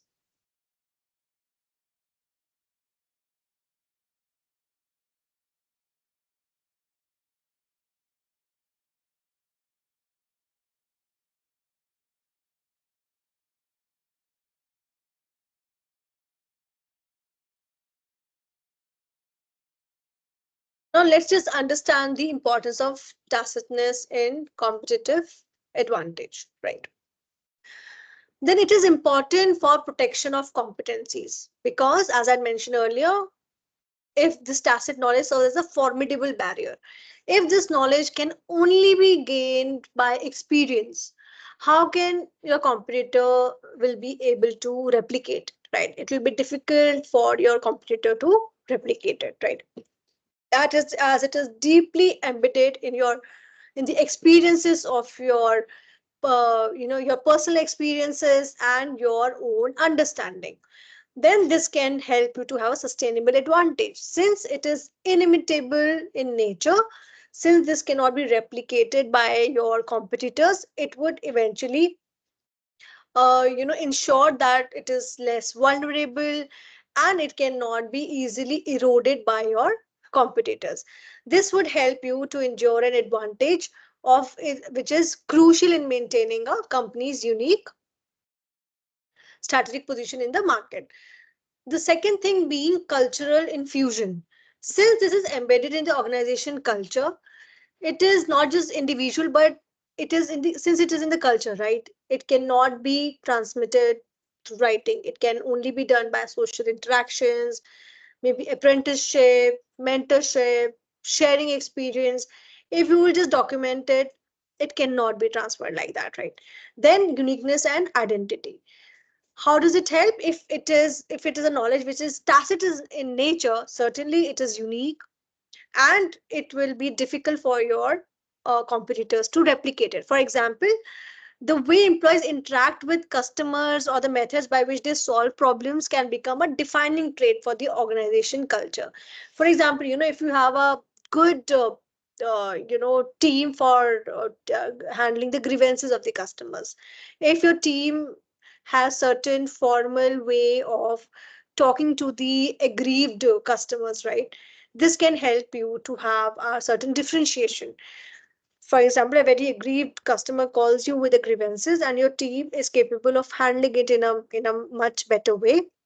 Probably that customer would go around and have a better word of mouth for your organization, right? Then enhanced cohesion and commitment. When we talk about enhanced cohesion and commitment, it is about, because of this tacit knowledge that you share in a communal context, it enhances more community building. If there is certain knowledge base which the employees of an organization have, which they have developed over a period of time, it will collectively can be called as a collective wisdom, which will help in a better workplace where everybody has that knowledge in them.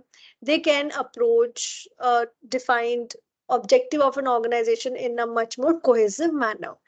So what can be certain examples of tacitness in action? It can be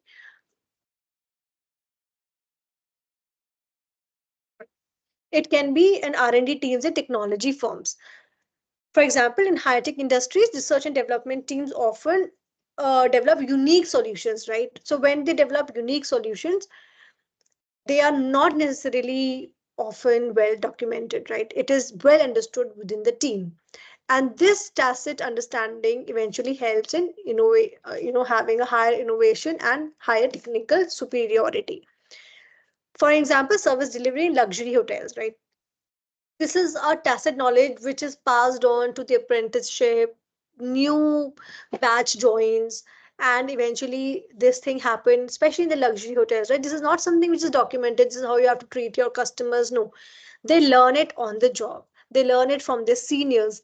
And there is generations and generations of staff. Once they enter, they are able to understand and gain this tacit knowledge from their seniors that they have learned over a period of time.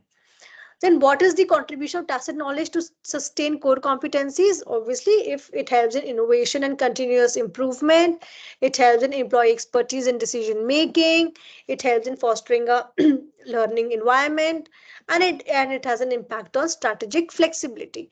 For example, if there are certain enhancements, right? If there is tacit knowledge enables employees to make certain enhancements, right? They have the tacit knowledge, they have a knowledge base, and there are certain new incremental innovations that are to be done. It is easier for them because it is deeply, they have a deep intuitive understanding of that.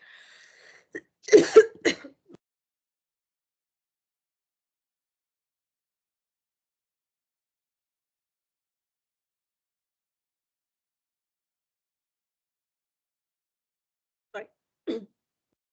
Then competitive agility. What is competitive agility? Because of this knowledge base that they have, which is intrinsic, if there are certain changes in the market, they quickly adapt to it, right? They refine their products, they refine their services, they refine their processes. Example, if there is a software development company, their programmers are well aware of the changes in the market, and they are having superior problem solving skill set, and they are able to evolve superior coding practices, right? This is something which cannot be taught maybe in a month's time. It is something that they have developed over a period of time, and then they have intrinsic tacit knowledge, right? Then what is employee expertise and decision making? It is about enhanced skills and judgment, right? When the decision making is by your employees, and if they have this intrinsic tacit knowledge, they will be able to make better, they will be able to take better decisions, right? If they have organizational wisdom, how is this built? It is built over a period of time. It is deep down into the organization's fabric. It reinforces the organization's core competency, right?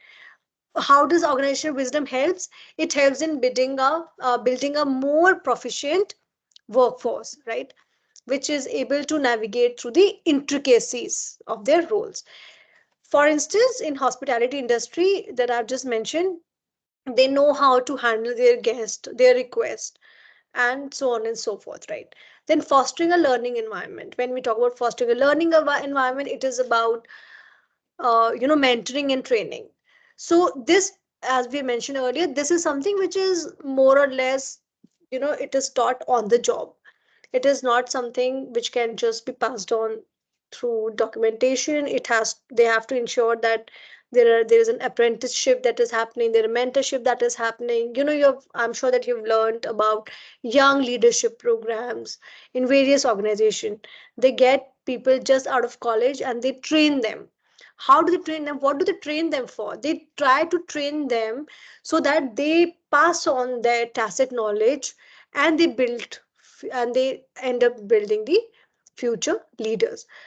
Here, for example, culinary arts, maybe a chef teaching its apprentice a better way to cook a certain dish, right? Then impact to strategic flexibility. So when we talk about strategic flexibility, it is about adapting to the adaptive performance, right? Organizations that are rich in tacit knowledge, they can adapt to the changes in a much better and a more fluid way, right? Example, if in dynamic sectors like technology, if Google has a certain tacit knowledge base, uh, that they are easily able to pass it on to their engineers, they are able to deploy maybe new algorithms, and they are able to drive search optimization and add revenues, right? Let's try to understand with the help of one example. Let's just try to understand with a case study. Pixar Animation Studios. So what is this into? They are into entertainment. What is this tacit knowledge? Creativity and storytelling. How does it help? Its cultural emphasis is environment of openness and creativity. So, if Pixar has to be understood, Pixar has ensured that there is a culture that emphasizes creativity, that emphasizes on a collaborative input. Here, the employees are given a free hand. They can get into all kind of discussions, and because of that, they're able to build the characters which are more emotional engagement to permeate through every level of the organization, right?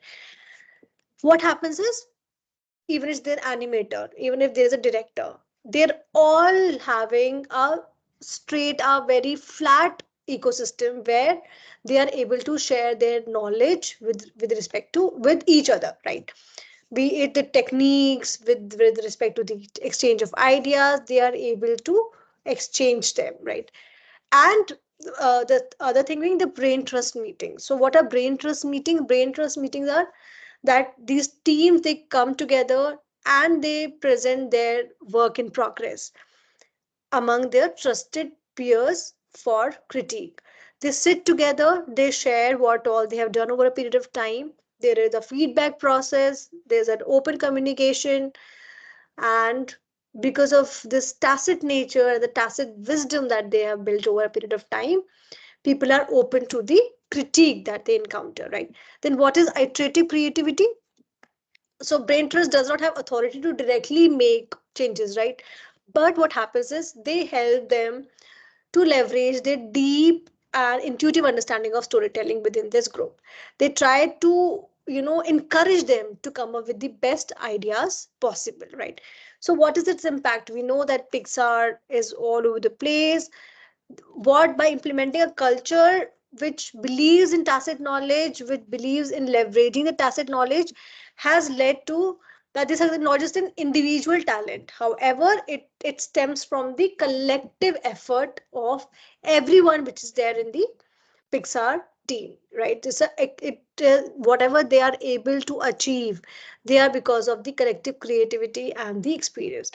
So how it has landed to the commercial success? There are movies like Toy Stories, Up, Inside Out, which talks about their technical quality.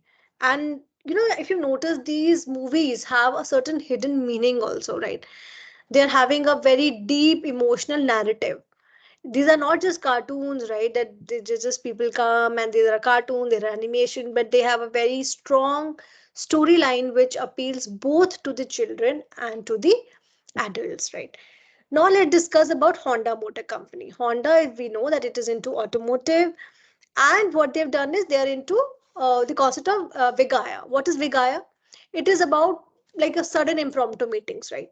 That they are these meetings are not communicated to them beforehand. It is about an impromptu meeting among engineers. If they are having certain challenges or they want to share certain insights, they just quickly meet, discuss it, and disperse. It's not needed that they'll be documented and all that, right? Here we are talking with respect to the tacit knowledge, right? And they encourage an open dialogue, right? So when there is an open dialogue, there is no such concept of hierarchies. Everyone is considered, there's a flat system, everyone is considered at par with each other. It helps in creative and innovative engineering solution. It gives them certain wisdom and certain, pathway to think on those lines, right? Then the next thing comes is about employee expertise, hands-on innovation. What is hands-on innovation? They're learning it on the job. They're learning about the machinery and the systems right then and there, right? So this was one of the philosophies where by Sukira Honda. He advocated that a real-time experience-based knowledge is much better than the theoretical one. Then the other thing that comes is cultivating technical mastery. So this tacit knowledge that Honda has gained over the period of years, it has helped the employees to have a better understanding and to understand that this particular technology, how would this work in a practical manner rather than just a theory base. How it has impacted Honda's production. Honda has come up with newer models. Honda has come up with newer technologies. It has come up with VTEC engine systems, more fuel efficient systems, which has a greater power and the balance of power and fuel efficiencies, right? Then a sustained excellence. What is sustained excellence? The continuous improvement and innovations in products line have helped Honda maintain its competitive edge, right? Honda is a very well accepted automotive organization in India and worldwide, right? They are having, people vouch with their technical excellence. It's a very tough industry, right? To have a mark in automotive industry, it is really tough, and they're able to make that mark. The other example could be of Goldman Sachs. We know they're into investment and risk management. What all they're doing as they are into, teaching young analysts, associate. They work closely. They work closely with the seasoned veterans. They work with the seniors. So when they're working with the seniors, they are able to understand the nitty gritties. They are able to understand the real transaction. They are able to understand the real client interactions, right? This is how they are able to transfer the knowledge in a much informal way. It is not just about the quantitative analysis that they do, right? They are also able to do the analysis which cannot be quantified. May be it understanding the market sentiment, be it understanding the political events, be it the reliability of business partners. They are able to assess the risk as well, right? Because the senior bankers and traders at Goldman Sachs, they are having a better and a more in-depth understanding that goes beyond the standard models, right? Then what is it, the impact that they're having? The impact that they're having is that they are navigating financial market. We know that they have really made a mark on the on the world map, right? When it comes to their tacit knowledge, when it comes to investment and risk management, it has helped Goldman Sachs to remain agile. It has helped Goldman Sachs to have an effective strategies, especially in the volatile markets, right? It has helped Goldman Sachs to make a more informed, a more timely decision that has helped them to maintain its status as a leader in the financial market. Now, because of this, they have built a reputation over the period of time, right? So when they have able to build a reputation over a period of time, they are able to reinforce it by their skilled workforce, and they are able to leverage this tacit knowledge to ensure that they are able to maintain a long term client relationship and continual success in securing major deals, right? The next comes is balancing core competencies and core rigidities, right? So you have core competencies, but there are core rigidities as well. So core competencies we have learned. Let's understand what are core rigidities. So what are core rigidities? Core rigidities could be, you know, when organization core rigidity develop when organization core competency is now not flexible enough. They are not willing to change, right? It is about, we can talk about golden handcuffs. What are golden handcuffs? That tie an organization with its past success. Here, the example could be of Nokia, right? They didn't budge. They were having a core competency. They were giving really good models, seamless, everything was perfect. But when the smartphones came, they were just so rigid with respect to their so-called competency that they failed to withstand the changes that happened in the global market, right? Another example could be a leading software company that does not allow the change to happen in their organization, right? They follow the old technology, and eventually, obviously, they will be no longer accepted by everyone. Especially in digital domain, there are constant changes that are happening, and an organization has to ensure that they are able to maneuver themselves and they're able to adapt to the changes. What is the impact of innovation? Core rigidities often manifest as resistance within the organization, right? Something new has happened, new technology, but organizations are so rigid with their core competency that they fail to respond, and eventually they face the competitive threat. For example, there was this organization called Blockbuster. They were into what? They were into video rental. And there is a thing, right? There was once upon a time. I mean, let's see if it's if I'll be sharing. I'll share it. Yeah. So there was a time that they were buying Netflix. There was a time that they were buying Netflix, but somehow it was it didn't happen at that time. But now they are nowhere. They went to video rentals, but they eventually failed. Why they failed? Because they were having the brick and mortar offline stores. They didn't choose to be online.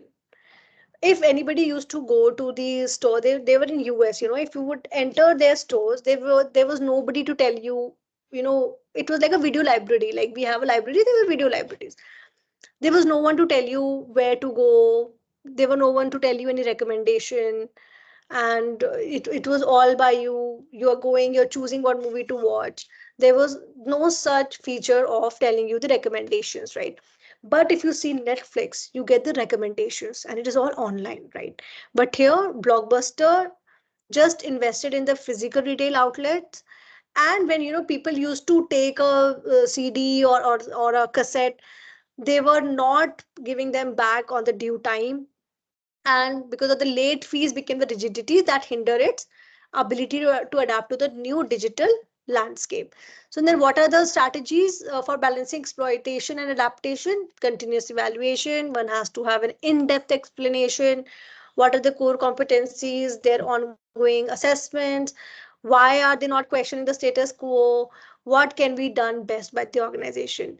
Implementation techniques, companies can set up, they can have a strategic reviews, that they can utilize SWOT analysis, that how this core competency will be is helping them eventually, and how will it help them, and what if this turns obsolete. So they need to have a continuous evaluation of their strategic reviews, right?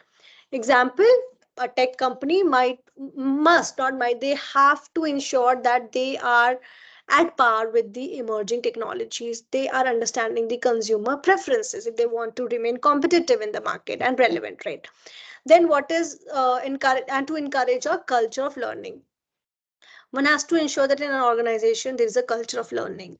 People are getting trained, they are sent for certain workshops, they are sent for certain on sites and off sites, where they are encouraging employees to learn new things, so that if there are certain challenges that come, the employees are willing to face those challenges. Then what are the implementation techniques?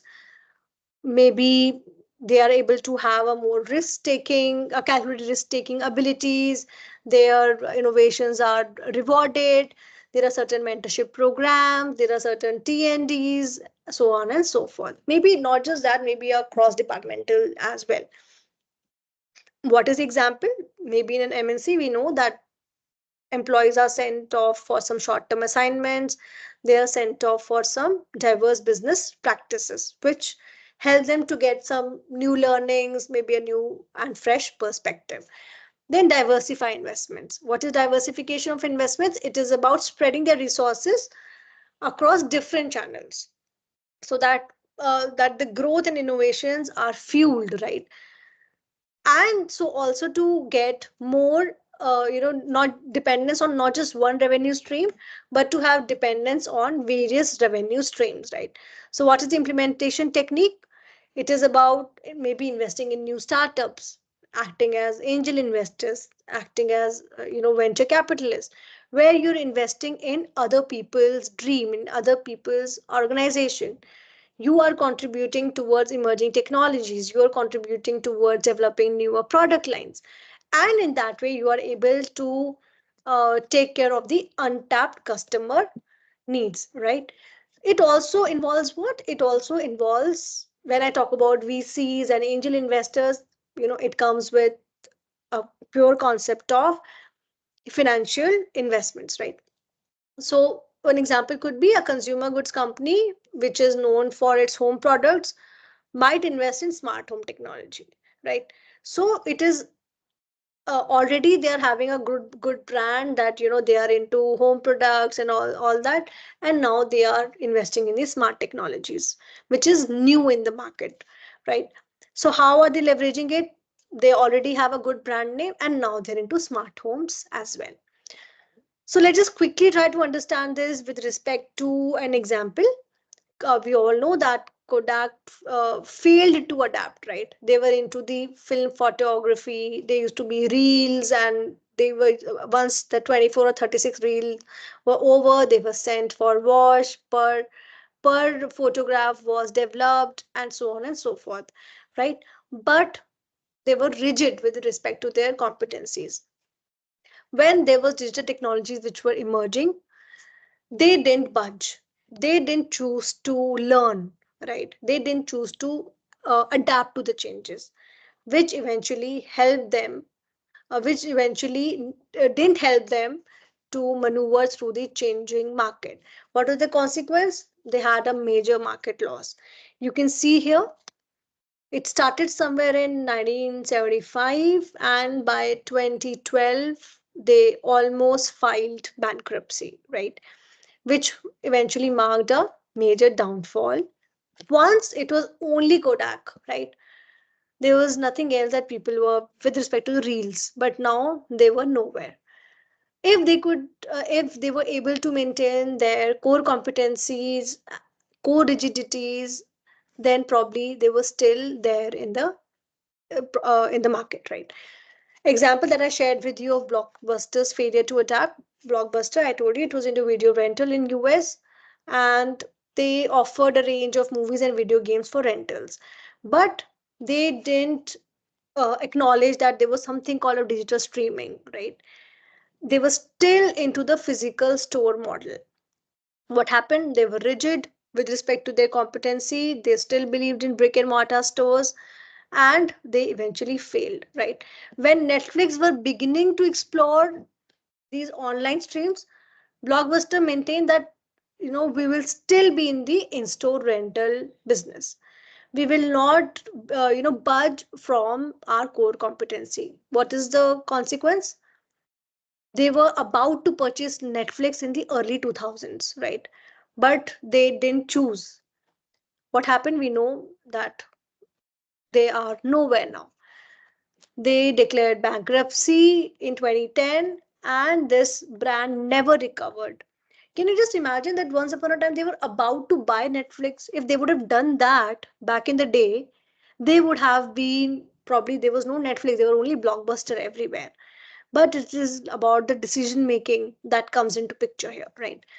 Here we can see the timeline that around 2007 Netflix was, they launched their video on demand services. Till 2004, if you can see, Blockbuster reached its peak with a $5 billion market value. By 2013, Blockbuster closed all its store. 2010, it filed for the bankruptcy, and this data we have till 2018. However, we can see that by Netflix by 2018, it reached to 148 million users, right? One second. Here you can see, in 2000, Blockbuster refused to buy Netflix at $5 million. It refused. However, their market value was in 2004 was around $5 billion, right?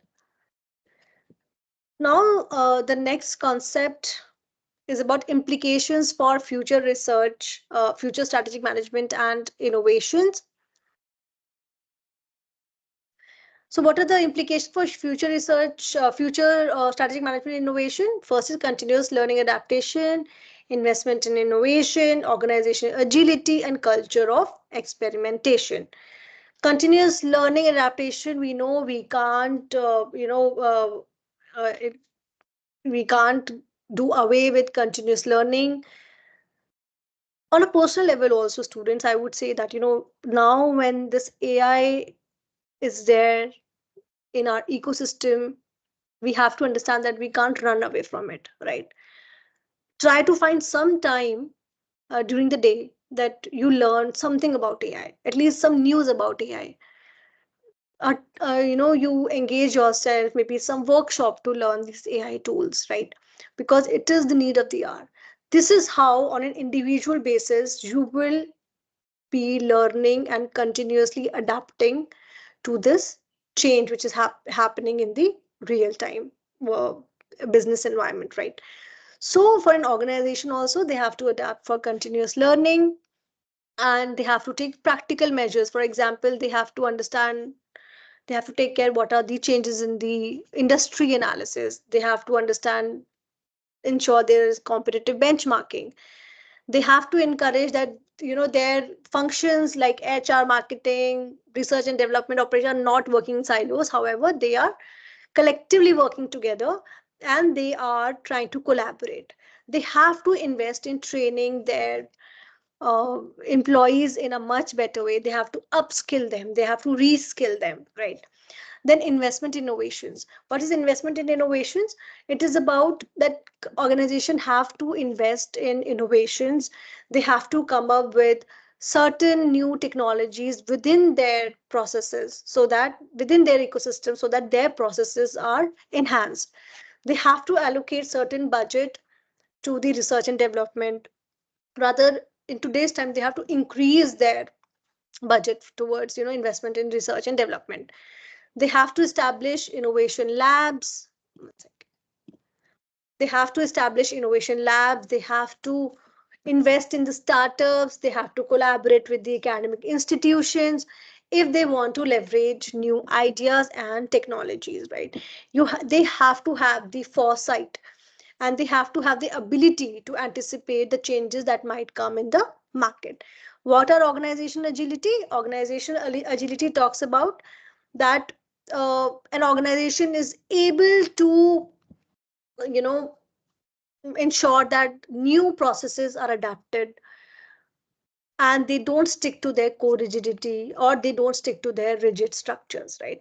What can be the practical measures for it? Maybe to develop modular organization structure where, you can have a pilot study or maybe a pilot process study in one particular modular. If it works well, it can be replicated in other models also. Secondly, to promote a more decision making processes that empowers everyone from a lower level of the hierarchy to the higher level of hierarchy.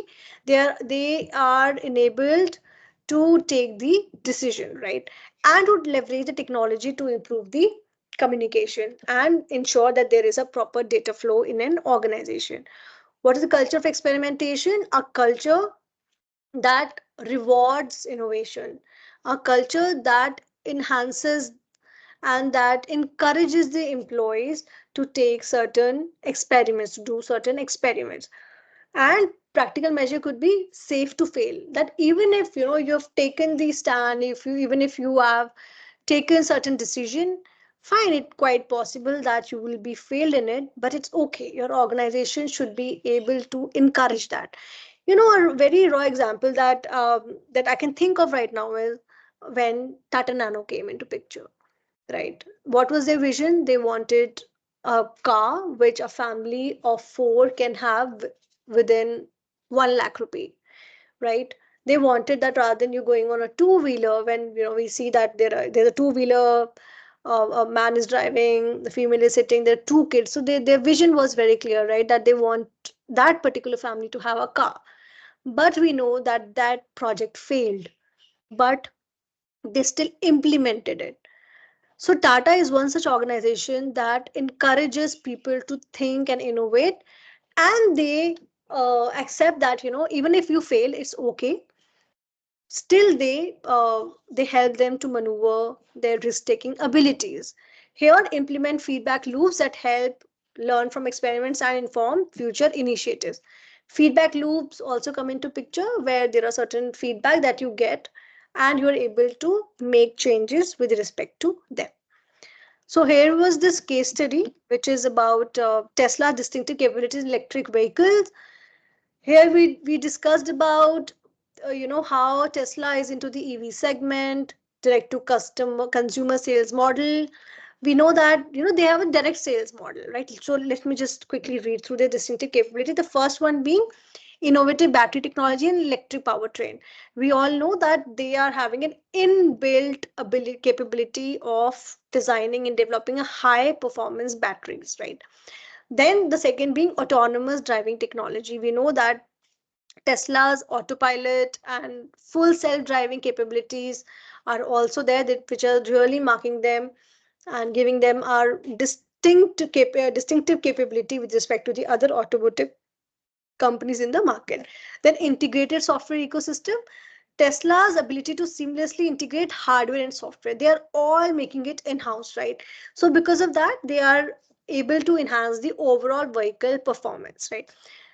The last but not the least is distinctive direct sales model. So if we happen to go and buy a car, there is a showroom, we go there is a distributor, we go, we check on a car, okay fine, these are the features, blah blah blah. We come back, we don't just book it right then and there, we take our time, then they follow it up with us, and then we eventually book a car. But all these experiences through, we go to the store and have that. But here what they've done is, there are no stores, there are no traditional dealership networks. You want to see a car, it will come on your doorstep, you have a look at it, and then you can book a car and you can get your car. How it has helped? It has helped to enhance the customer experience and higher profit margins. Now see, when there is a store, there is a dealership network. In that case, what happens is, there is a cost attached to it, right? Whatever sales that those dealers would do, you have to give them a certain share. Here they have removed it. There is no middleman here. Directly, these cars would come to your doorstep. You can check if you want to buy, you can have a test drive if you want to buy, and then you can book your car. These are certain questions that we discuss. How does Tesla's innovative battery technology contribute to its competitive differentiation? In what way does Tesla's autonomous driving technology provide a sustainable edge? What are the strategic benefits of Tesla's direct sales model? How does Tesla protect and sustain its distinctive capabilities in the competitive automotive market? These were the discussions that we had in the class. For example, how has innovative battery technologies have contributed? Because of that, it has met not just the customer needs, but it has helped Tesla to have a certain differentiation with respect to their competitors, right?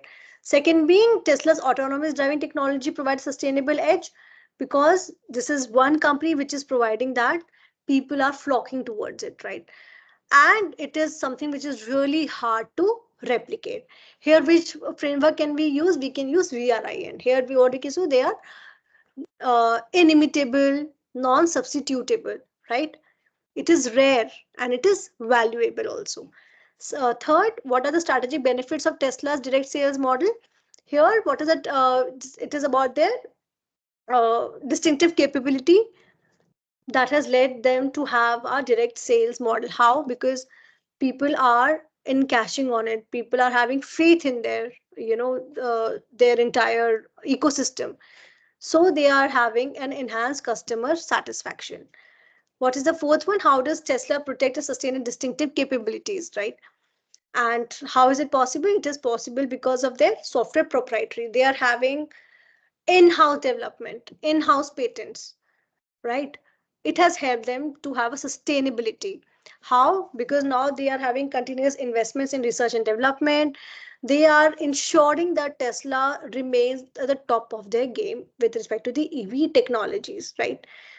When we talk about direct sales model, it is almost like you're ordering a car online. The way you order a shirt or a coat, it is just like that. You are ordering a Tesla online, right? It has obviously enhanced the customer satisfaction. Distinctive capabilities, it has helped in, furthermore, its unique company culture has also fostered innovation, and it has led to attract top talents, right? So with this, we have come to the end of lesson 3. Let's just take a quick 5 to 7 minute break, and let's come back and cover our last lesson as well, which is lesson 4. Meanwhile, you can have this on your screens. Knowledge must become your capability, right? Knowledge is the new currency, and we all have to understand this. The more knowledgeable you are, the more rich you are, right? So on this note, I'll just take a quick 5 minutes break, and you guys can also take a break.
Welcome, students.